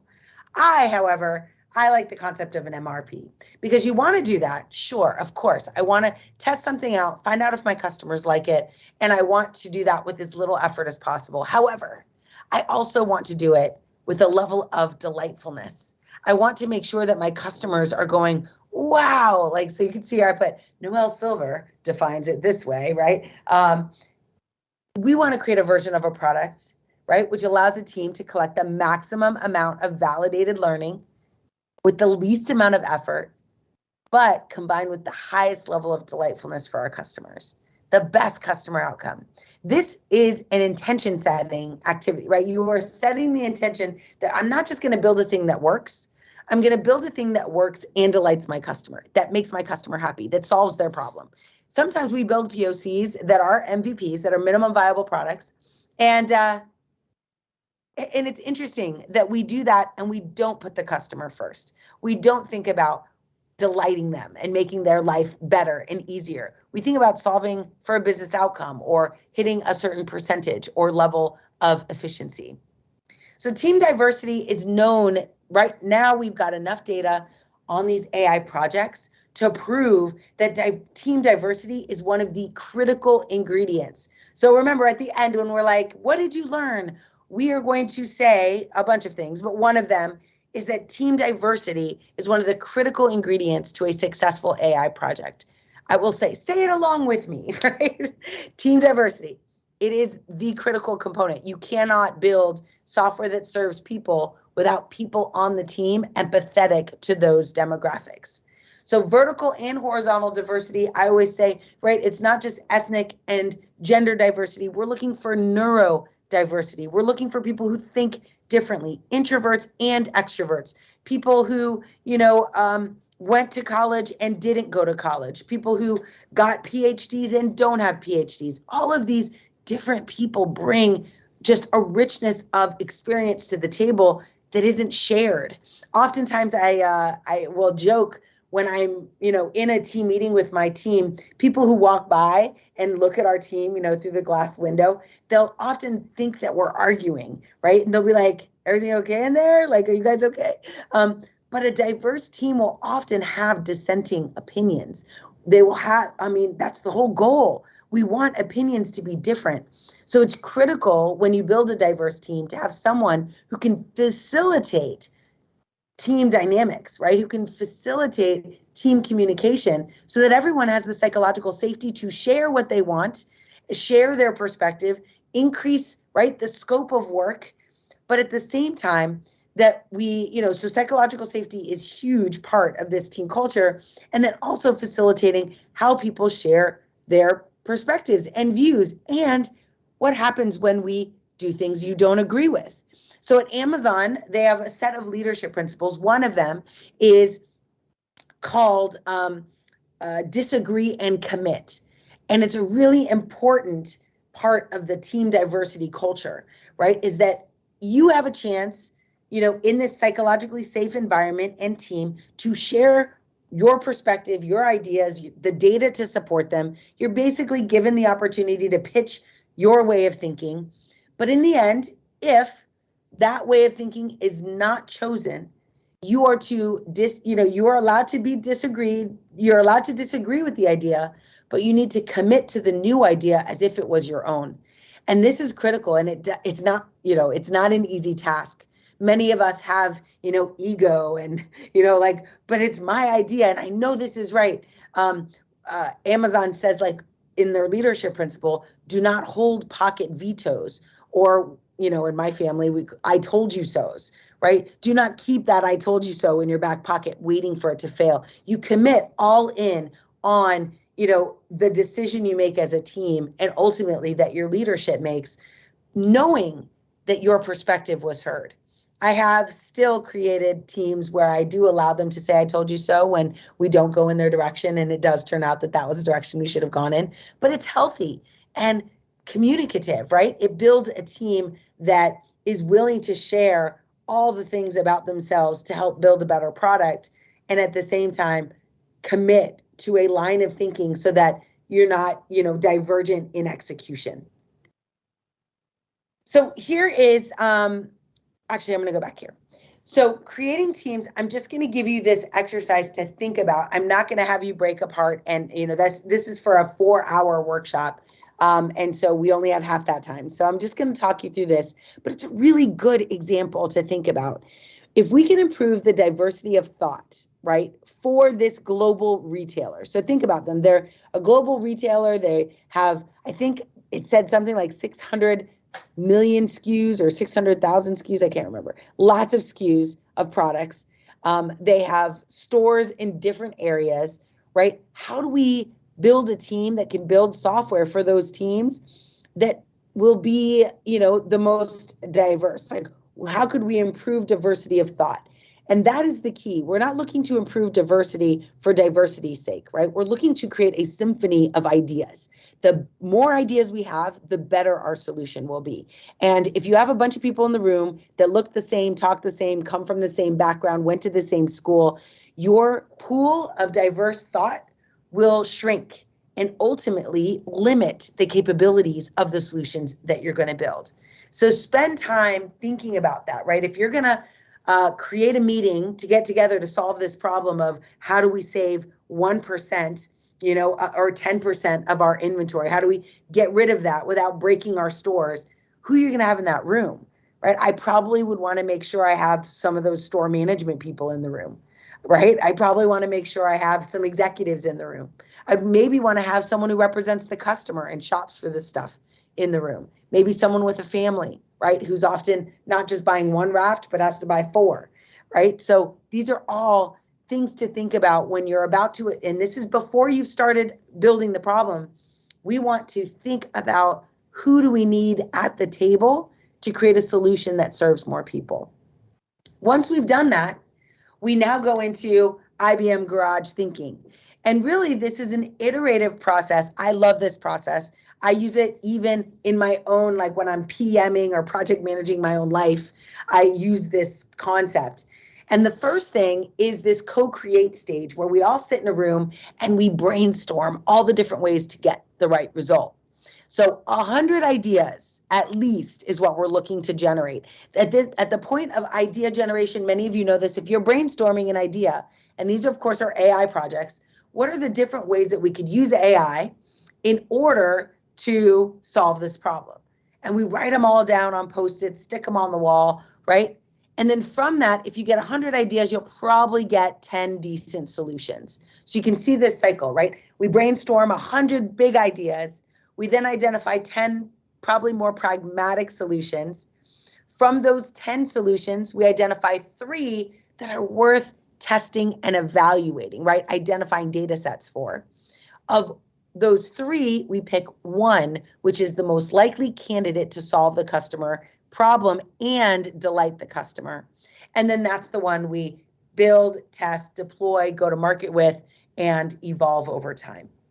This has proven to be successful in the Fortune 100 globally, Fortune 100 companies globally. And what that means is that when they decide to bring a culturally, gender, neurodiverse group together that thinks differently, and they all have a chance to throw their ideas up on the wall, oftentimes those ideas get curated into 10 solutions that are very different than if those people were just trying to do this on their own, right? They would have features and aspects that they were looking at in these projects that are very different.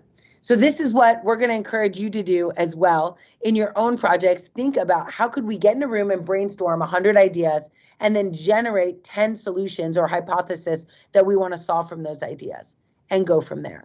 It de-risks our journey. Many people are worried about getting started in AI. This is a great way to get started because it reduces your risk early in the process so that you're only really investing in projects that have been vetted, right? That you've thought about, that you've considered carefully, that you've experimented with before you actually start throwing production dollars at. The sad news is most companies do not do this work. Now, this is intentionally blurry, so I apologize if it kind of hurts your eyes, but this is the helix, and this is how we scale AI, right? The helix is those, if you think about the diagram on the previous page, right? This is a helix of a circular motion of those 100 ideas. Once we have those 100, they turn into a few smaller projects. Once we have those projects, then we create, we go through the machine learning life cycle. So this is just to show that, like at the bottom, see all those circles? Every project is a bunch of circles. It's a bunch of iterations, and it's how we can build. So the benefit of doing that is that when we get a cool idea and we build it one circle at a time, we end up evolving the product or evolving the AI, technology every time we go through the process. So by the end, it's much more robust.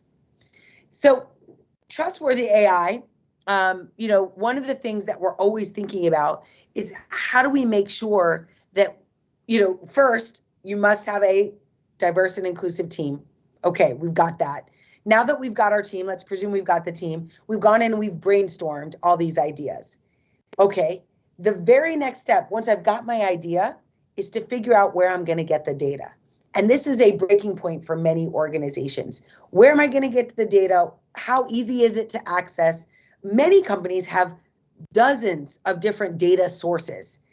And in the past, meaning the last 20 years, we would actually go into companies and attempt to move data to a central location, right? Literally like copying, extracting, sharding, right? We would move data. Today, that's no longer necessary. Today, there's terms like data mesh that gives us the ability to keep data where it is, but pull it together by request. And because it sits in the cloud, we're able to leverage elastic scaling so that we can speed up access to those systems. In other words, we won't be bottlenecked by, waiting for a physical machine in our own data center to become available before we can do our requests. We get to actually scale along with the project that we're building. So here are a couple of things, building EDT, which is our data transfer process, things that we need to think about. First, you'll see this a lot, right? Setting a good intent, right? We want to know what that business outcome is before we start. So if you're doing the garage method, you've got your 100 ideas turned into 10 solutions. And now we are going to go in and identify the use cases that solution is going to solve. We evaluate our data sources. I have done this in maybe very technical ways and also very non-technical ways. So one, I've interviewed, gone in and just done interviews. And when I interview, I'm like, great, what are your data sources? And I write them all down. Where are they located? I write it down. What platform are they on, right? And some companies, they have some data sitting on Google, some on Azure, right? Some on AWS. They're hybrid cloud. And so we really want to understand that. But the good news is that we can build an infrastructure that actually connects them all today. And that wasn't something that we could easily do even 5 years ago. Once that's done, we then create a concrete action plan to build against it. But it's important to do this work. Many times, especially in AI projects, we build small because we don't actually know how big the thing's going to be. When we started with Amazon Alexa, and some of you software engineers in the group will maybe resonate with this, we had 400 automated tests, and for about 4 months, zero, and I mean none of the automated tests worked. We would go through a build, and at the end it would say 0 of 396 automated tests were successful, or 100% failure.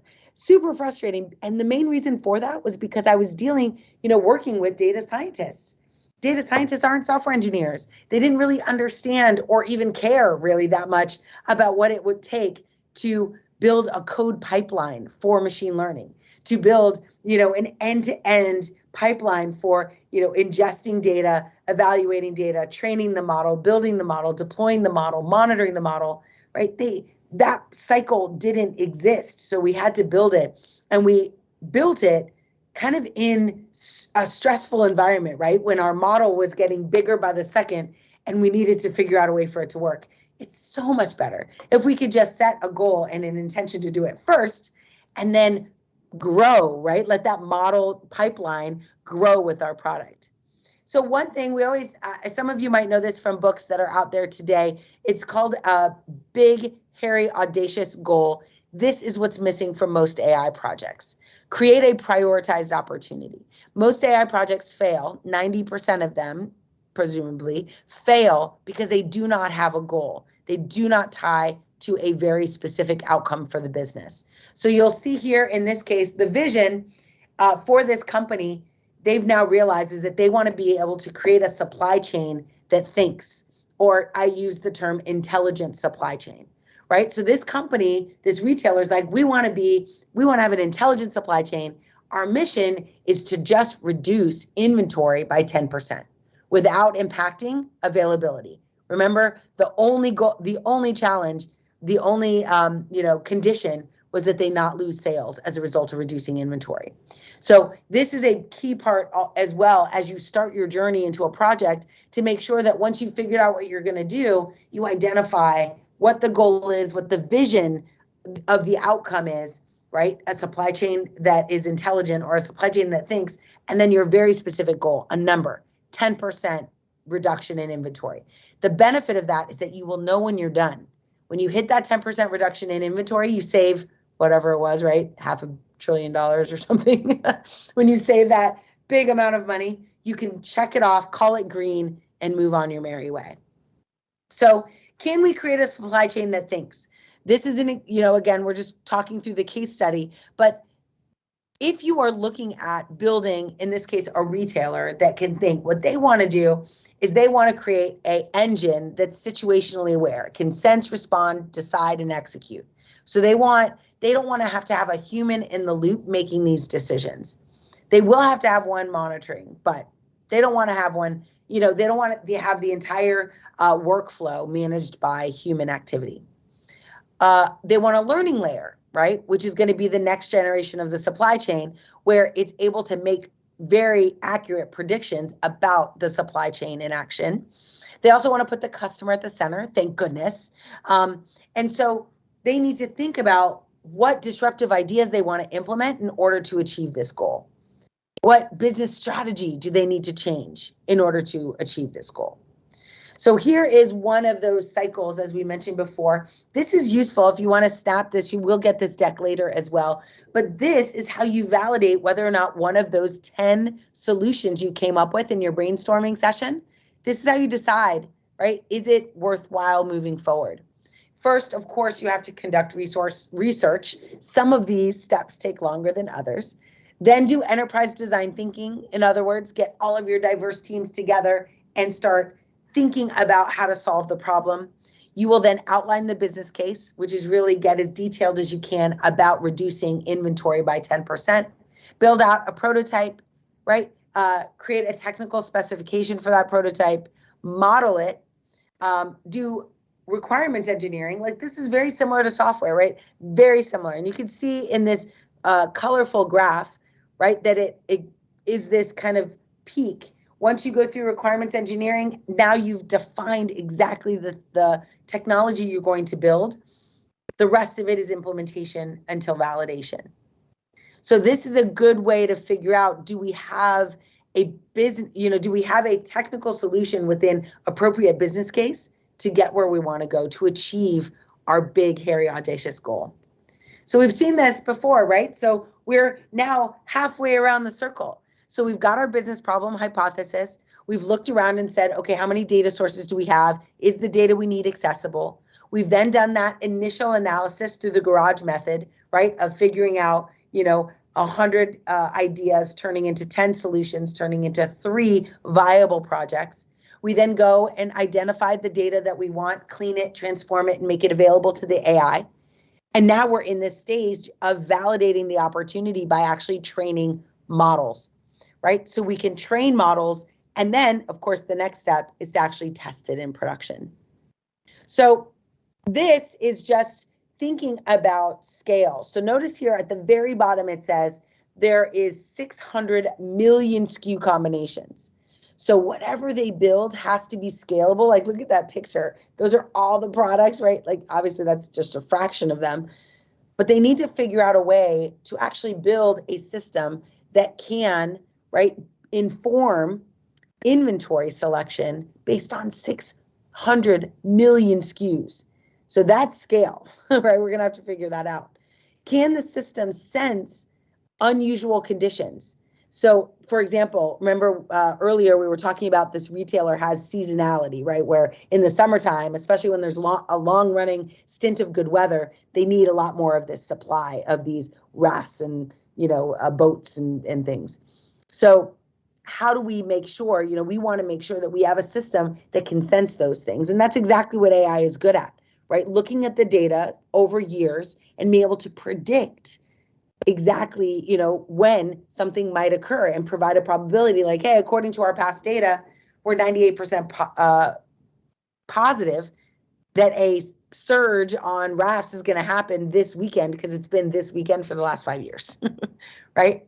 So, and there's, of course, many, many nuances to that. Once you've built this, though, you do need to, of course, create a statement of work, like go through the actual process. This is coming directly from the case study. So a real company has done this, a large retailer. They went in, they built a statement of work and actually outsourced the work to a company. So the co-create process is the most important. The technical side is easy in comparison. It's creating a team that is diverse and empathetic to all of the users you might be serving. It's validating and prioritizing the business opportunity, right? And so and at this point, the next thing is to actually execute, right? To deliver. So there's lots of, like I said, this is a bit of a playbook, so you can go back and answer these questions for yourself. But the last part is actually building. So you'll notice we spent the lion's share of this conversation is about the team and the ideation process. Because what I've learned both at Amazon and at Microsoft, and even at National Public Radio in my career, what I've learned is that when we build a project, it is those conversations we have at the very beginning, the team selection, the ideation process, all of those determine how big and fast we get to go.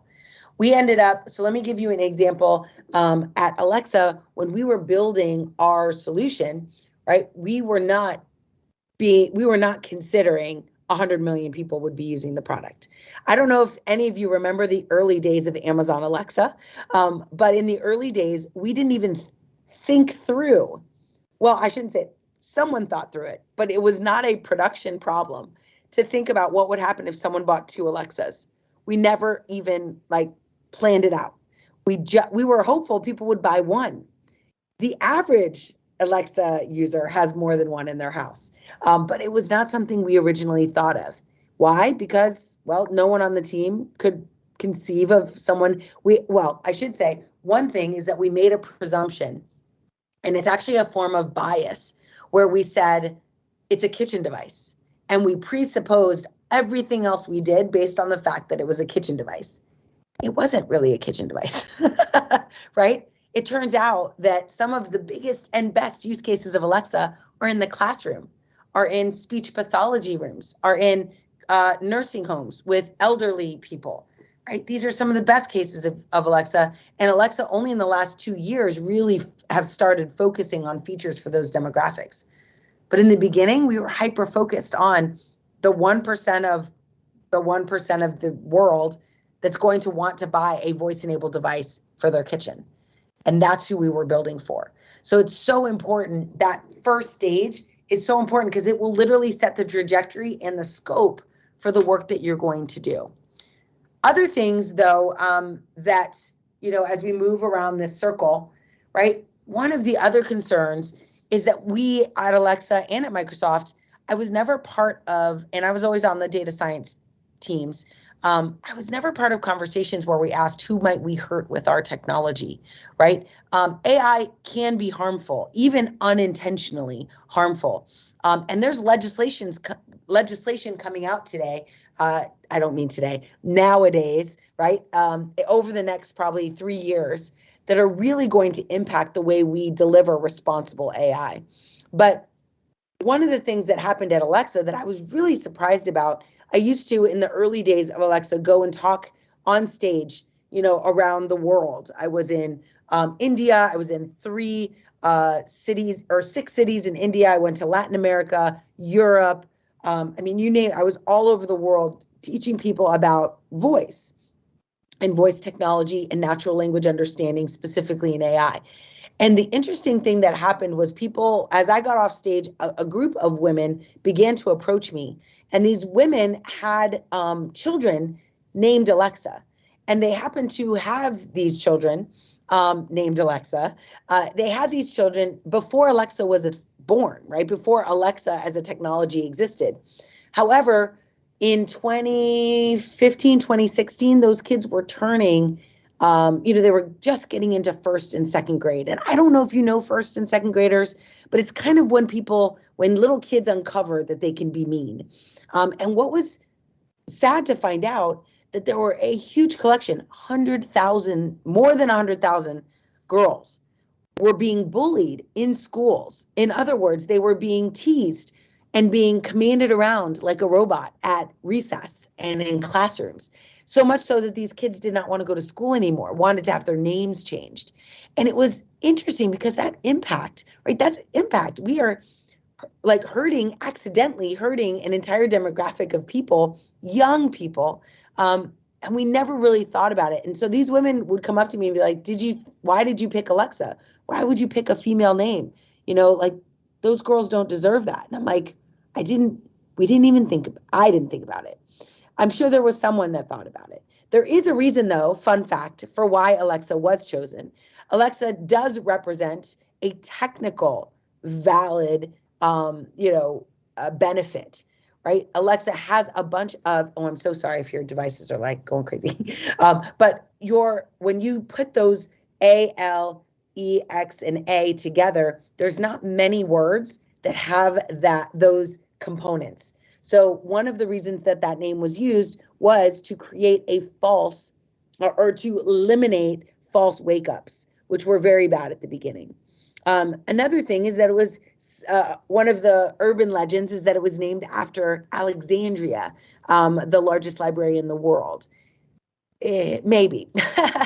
I think that's definitely got some truth to it. But it's interesting that none of those conversations was ever around, wow, I actually don't think we thought that many Alexa humans would be impacted. I don't really think we were thinking what happens when you get to 100 million users. Now, when I go into an organization and I'm in this phase of the performance monitoring and really at the identification phase, I'm encouraging organizations to think through scenarios. What happens when 1 million people use this? What happens when the world uses it? No matter how unique you think your model is, think about scale. Like what happens when you scale it? Who gets impacted? How are people potentially infringed upon? So this is one of my, this is a larger slide with lots of pieces to it. But you want to create an operational system for how your models will work. This is my specialty. It's my favorite part, but it is very technical and it doesn't matter. These steps do not matter if you did not do the first part. That's how important it is. Building a scalable model pipeline is only useful if you've built a scalable model. And the only way to do that is to have built a diverse team that went through this kind of garage iterative process to figure out which project to start with. So creating an operational system, today these terms are known as MLOps. I don't know if there were other sessions today on this topic, but MLOps is like DevOps. And if you're not familiar with DevOps, I'd encourage you to take a look at it. It's the ability for us really to automate and improve the way we take our code to market, the way we take machine learning or artificial intelligence to market. Because this is very kind of on the technical side, we don't go into it in detail other than to say you do need an operationalized system. You are going to need to make sure that you've built a way to monitor and scale your enterprise. Now, we've identified there's 3 different phases for any of these projects. So now you can see we've gone around this whole circle, right? The design phase, the provision phase, the develop phase, and finally the deployment phase. And once you're in deployment, you're monitoring the activity that's happening and making sure that you're continuing to deliver on the promise of the project. You can't just put your AI out into the world, walk away and do another thing. It is a ever living and breathing, technology. It's constantly evolving and changing based on your users using the system. So you need to keep an eye on it. So one of the things I always encourage you to think about, and I've mentioned it already, but it's very important, is experimentation.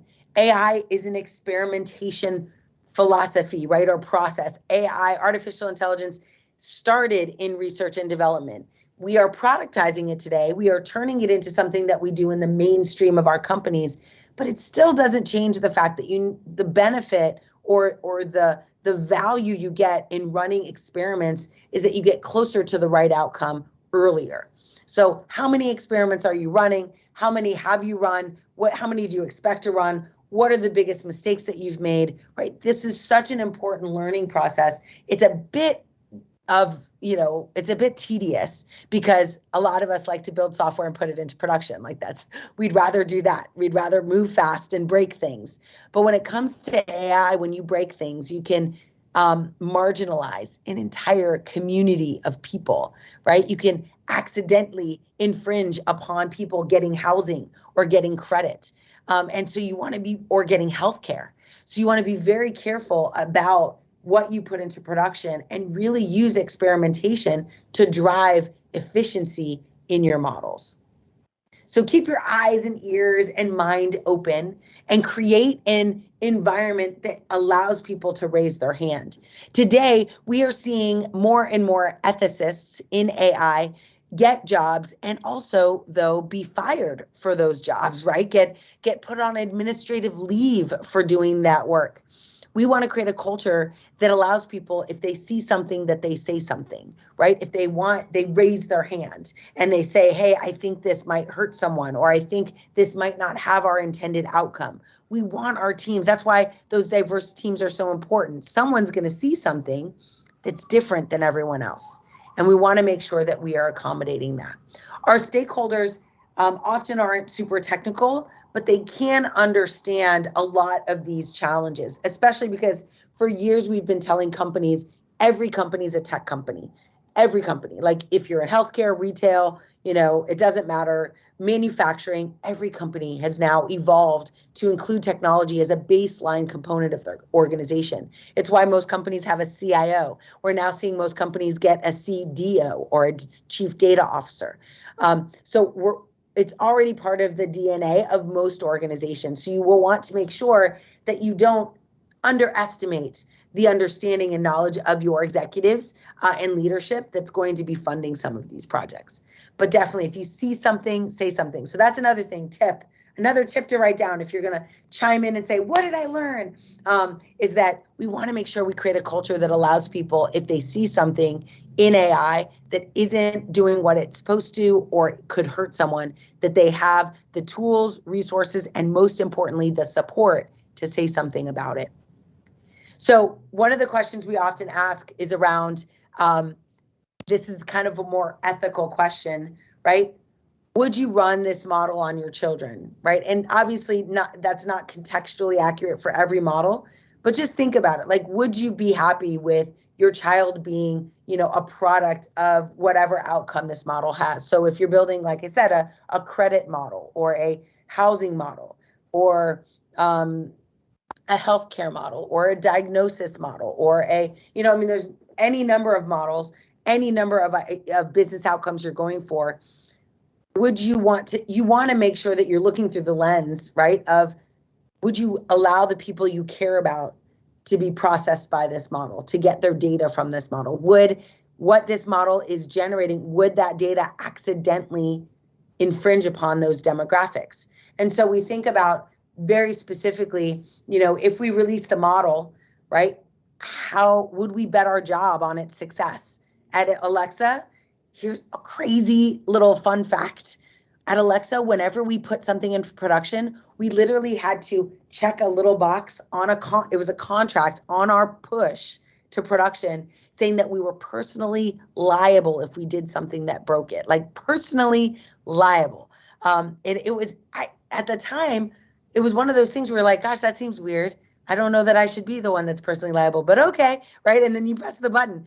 Obviously, it never came back to haunt me, but it was a process that was added to make sure that everyone knew the importance of the work that we were doing and the impact that it could have, and that we were each taking account, like we were each accountable for our activities in those models. So that's something to think about, right? Like, how do you hold your teams directly accountable for what they're building and give them the tools and resources to stop things that, maybe aren't going the way we want them to?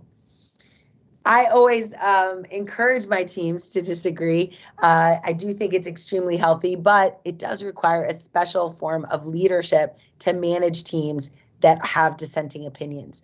There's a book called Radical Candor by Kim Scott that identifies this concept, right? You can see kind of empathy compared to, manipulative insincerity. As a matter of fact, you look at this kind of 4 blocks over here, and you can sometimes, I remember actually watching this video, and he said, when you look at someone on your team and or even if you ask everyone on a team, who's the person that's the most obnoxious, or who's the person that's the meanest or doesn't care about people, it's very easy usually for team members to identify that person. They're like, oh, it's Bob, right? Like, that person, he's, I don't trust him. I would never leave, this project in his hands.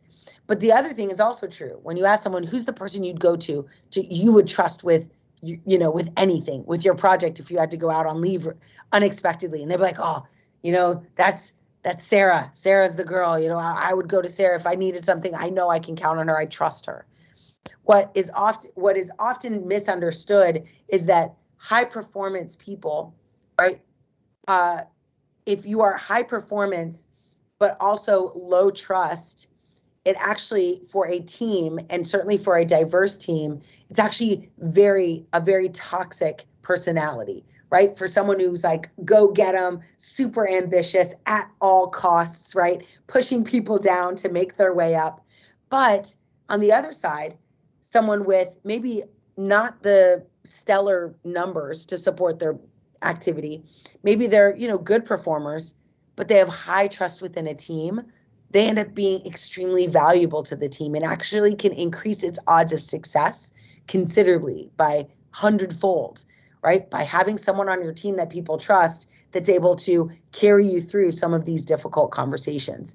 So collaboration is hard. Having diverse and dissenting opinions is difficult to manage. So you want to focus. Again, it's an interesting skill. This is one of the most AI teams need this skill more than anything, which is they need people who can manage the data scientists and engineering conversations and make sure that those doors stay open and make sure that those communication lines stay open. So we walked through quite a few things over the last, hour or so, hour and a half. We talked a little bit about co-creating, right? And the beginning stages of every project.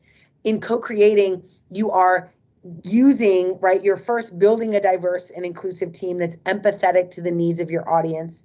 You are then using that team to do design thinking exercises and come up with 100 brainstormed ideas that then turn into 10 solutions that then, get whittled down into 3 projects that you're going to actually start doing some experiments with that then allow you to identify one project that's key for moving forward.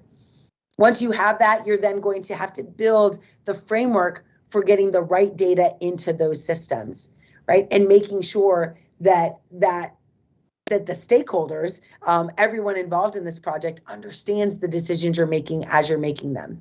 We then build an architecture to support this scale which we didn't talk through the details directly, but in my professional life, when I do this work for customers, I am a big fan of leveraging open source technology.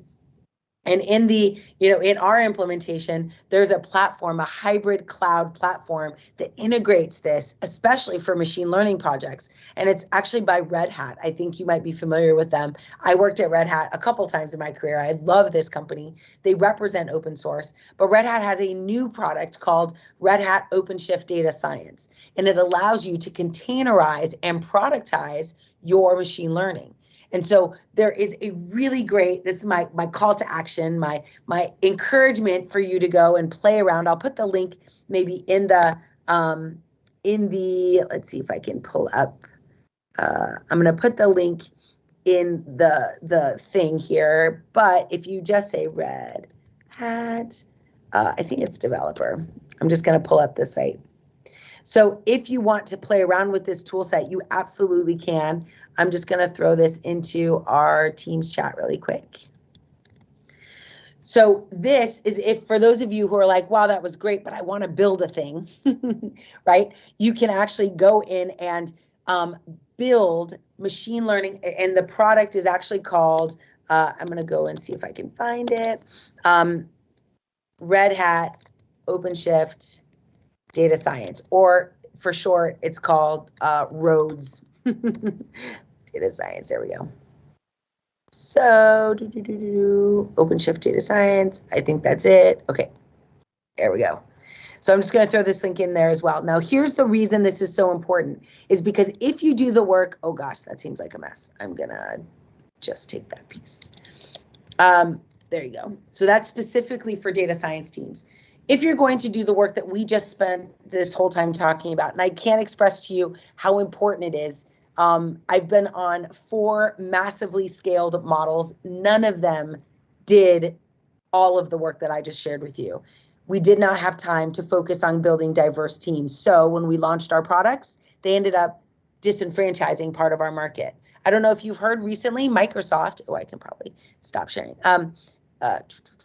Microsoft recently released news that it was pulling out of the facial recognition market, and not completely. They're just removing emotional intelligence, emotional sentiment analysis from their facial recognition model. Here's why they're doing that. And I wish, again, if you do these exercises, you'd uncover this way earlier instead of in production, right? I don't know if you've seen those shirts where some engineers will say, I only test my code in production.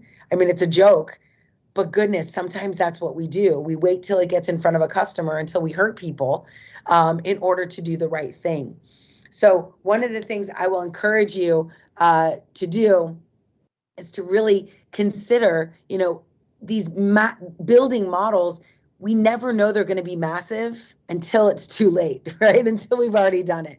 So I encourage you to build everything like it's a unicorn, everything like it's going to be a model used by the world, because then when it is, and it will likely grow to be bigger than you ever could have imagined. But when you set a large intention, you'll end up doing things differently at a different velocity, with a different level of interest, and with a different lens upon what you're trying to deliver. It does increase the scope, so obviously there's a little bit of carefulness you have to have in how much money you're spending to build the thing. But the questions you ask, the documentation you build, the stakeholder awareness you create, all of that is dependent on the scope you define at the beginning. So really, really focus on getting a group together that's like, for example, in our use case, right, this global retailer wanted to reduce costs by reducing inventory, but didn't want to infringe upon it, didn't want to infringe upon their sales.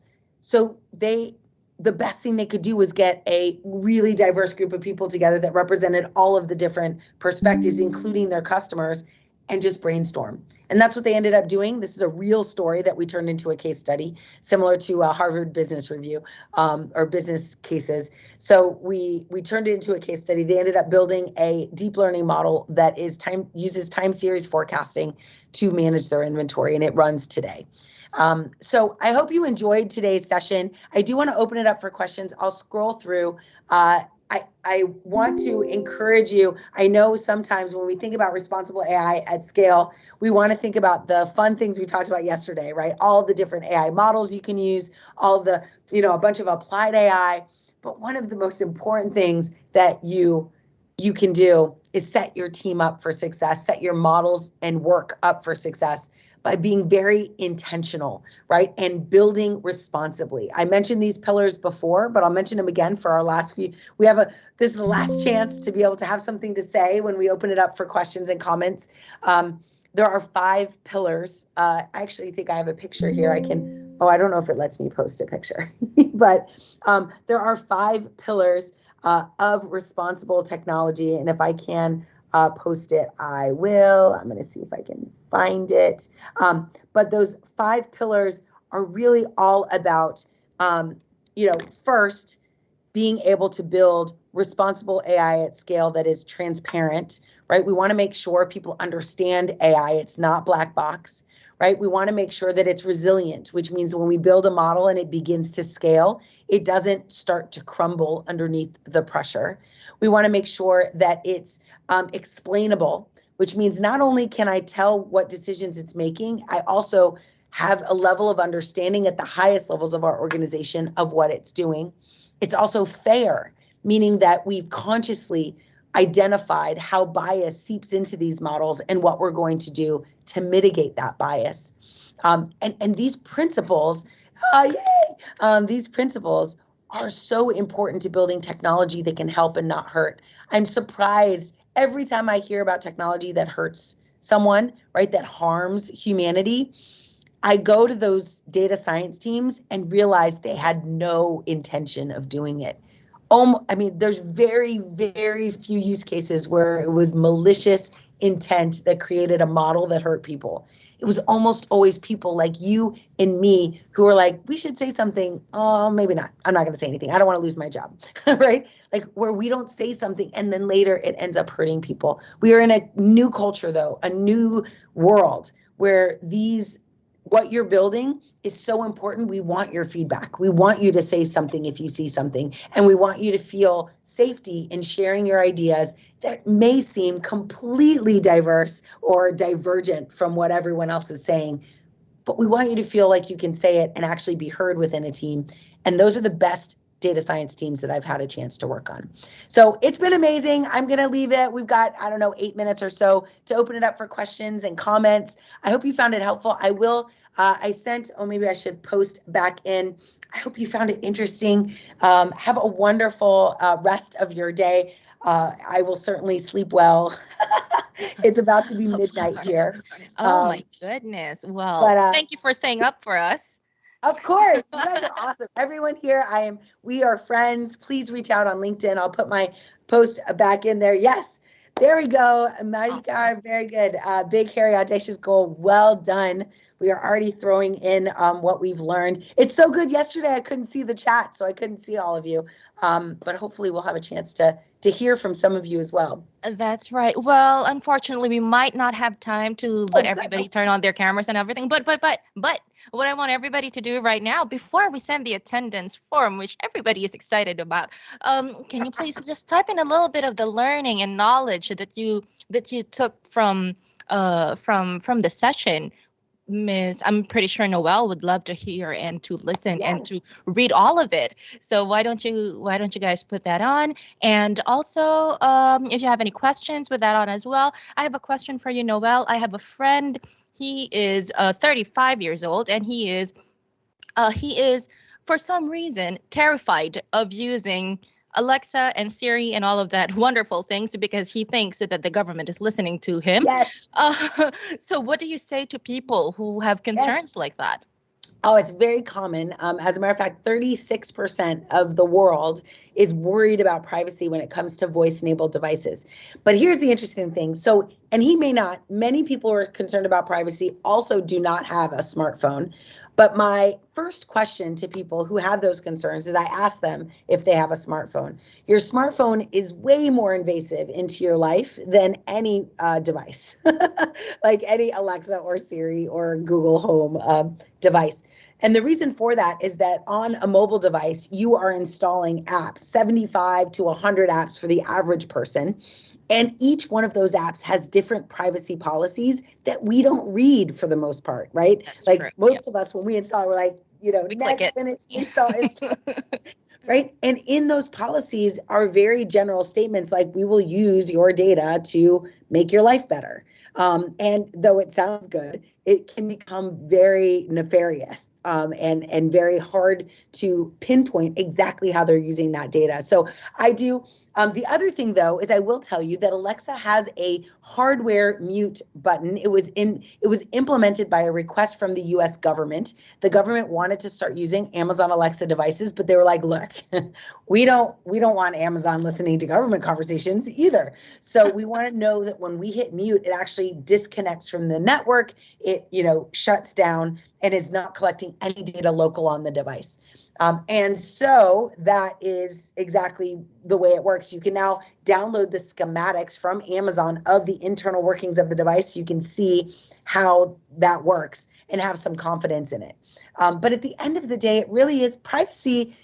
It's hard because it's a fear, right? So this is where organizations like Amazon have been trying to, they took I think they had 300 sentences in their first privacy agreement, and now it's down to 4. They're trying to create transparency in their privacy statement so people learn to trust them. But yeah, 36% of the world is actually afraid to talk to their device. Many of them, though, still have smartphones. And I don't know how many of you have experienced this when you say something not directly to your phone, you just say it, and then it ends up showing up in a feed like later. You're like, that seems strange.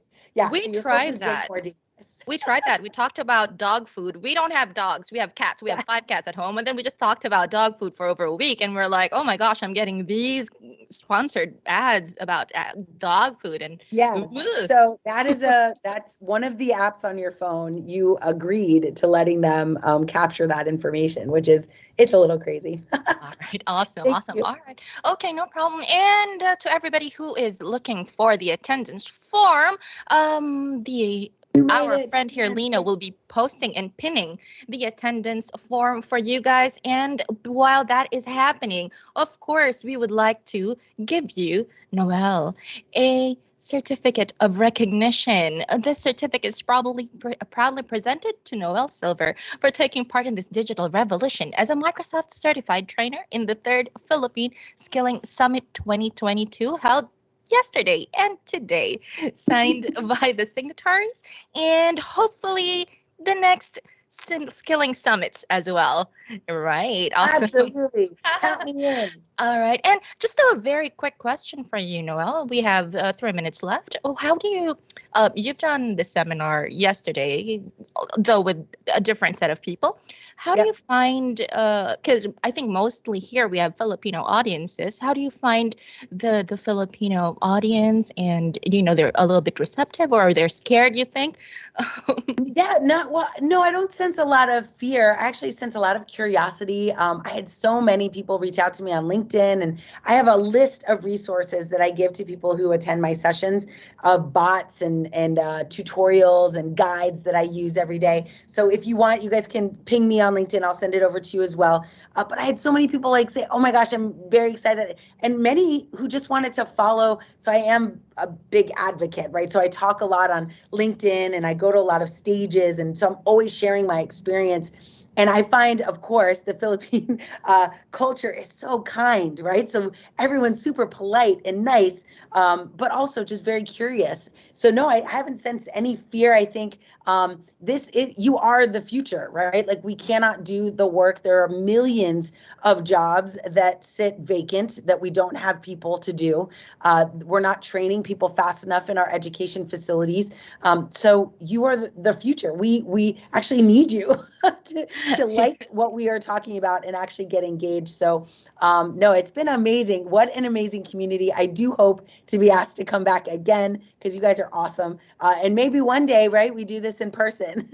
Oh, we would love that. Should we go to you or should you come to Yeah, us? right, Either way right. I works. want to come to you guys. That But I sounds bet awesome. I bet it's the same, right? You guys, you probably want to come here as much as I want to go there. Oh yeah, of course, of course. That description of, the New York skyline is Yes. very, and that's very tempting. And any last words for people who are not really, because one of the things that I heard about earlier was you're not really from the tech industry, and then you just kind of fell into it. And I'm pretty sure it was a scary, scary thing to do at first. But what would you tell people who are also scared but want to try something new and they don't know how to go about it? Yes, I think the best part of our industry is that we reward the doers, right? We reward people who actually do the work. So if you are a builder, if you can, like, you don't have to know any, it's like learning a new language, right? A new, like, human language. You just have to do it. You have to start talking. We call it immersion, right? The best way to learn a language is to just immerse yourself in it. The same is true with technology. Immersion, like, put yourself in it, take classes, do exercises. GitHub, it's how I learned. Like, I didn't know Node.js, I didn't know Python, I didn't know any of these languages when I went to Alexa, but I went to, like, a bookstore, I bought a book, I taught myself, right, I did it because I was excited about the tech. So that's the good news. I think there's plenty of enthusiasm here. Your enthusiasm can fuel your education, but we reward, as I said, we reward the doers. If you build projects and build software and build AI models, first start by rebuilding ones that have already been built. But eventually, over time, you'll build enough muscle memory that you'll say, oh, I remember how to do that. I can do that on my own now.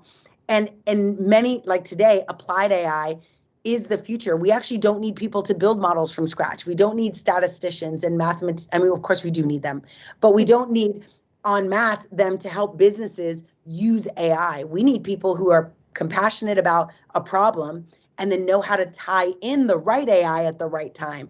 And that is not as much of a, hardcore engineering role as it is a technical application role. And it's the biggest need we have in the industry right now. There's not enough people to do that work. So super excited for all of you. I'm just going to throw my LinkedIn back in the chat if anybody wants to connect. It's not too late. But yes, hopefully don't be afraid. I jumped in with both feet and it was super, super rewarding. And I'm certainly here to support every one of you.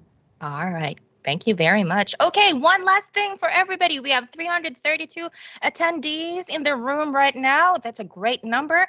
Right now, I have 227 attendance forms filled up. Right. Now, let's everybody turn on your cameras. Let's do a quick picture with Noelle right here so that when you get famous, you're going to be like, hey, yo, I started here.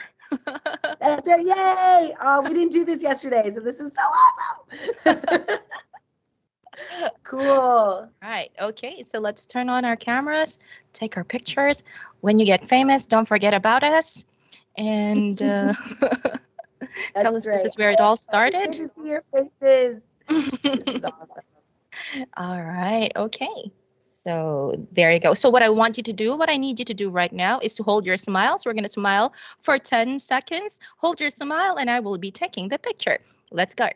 10, 9, 8, 7, 6, 5, 4, 3, 2, 1. Amazing job, everybody. All right. Thank you. Thank you so much.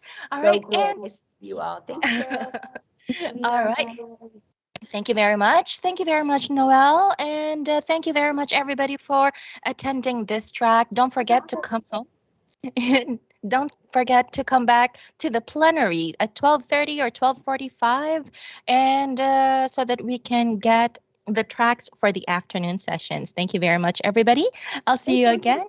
It was fun. All right. Talk to you all soon. See you on the LinkedIn. See you. Okay. All right. Bye, everybody.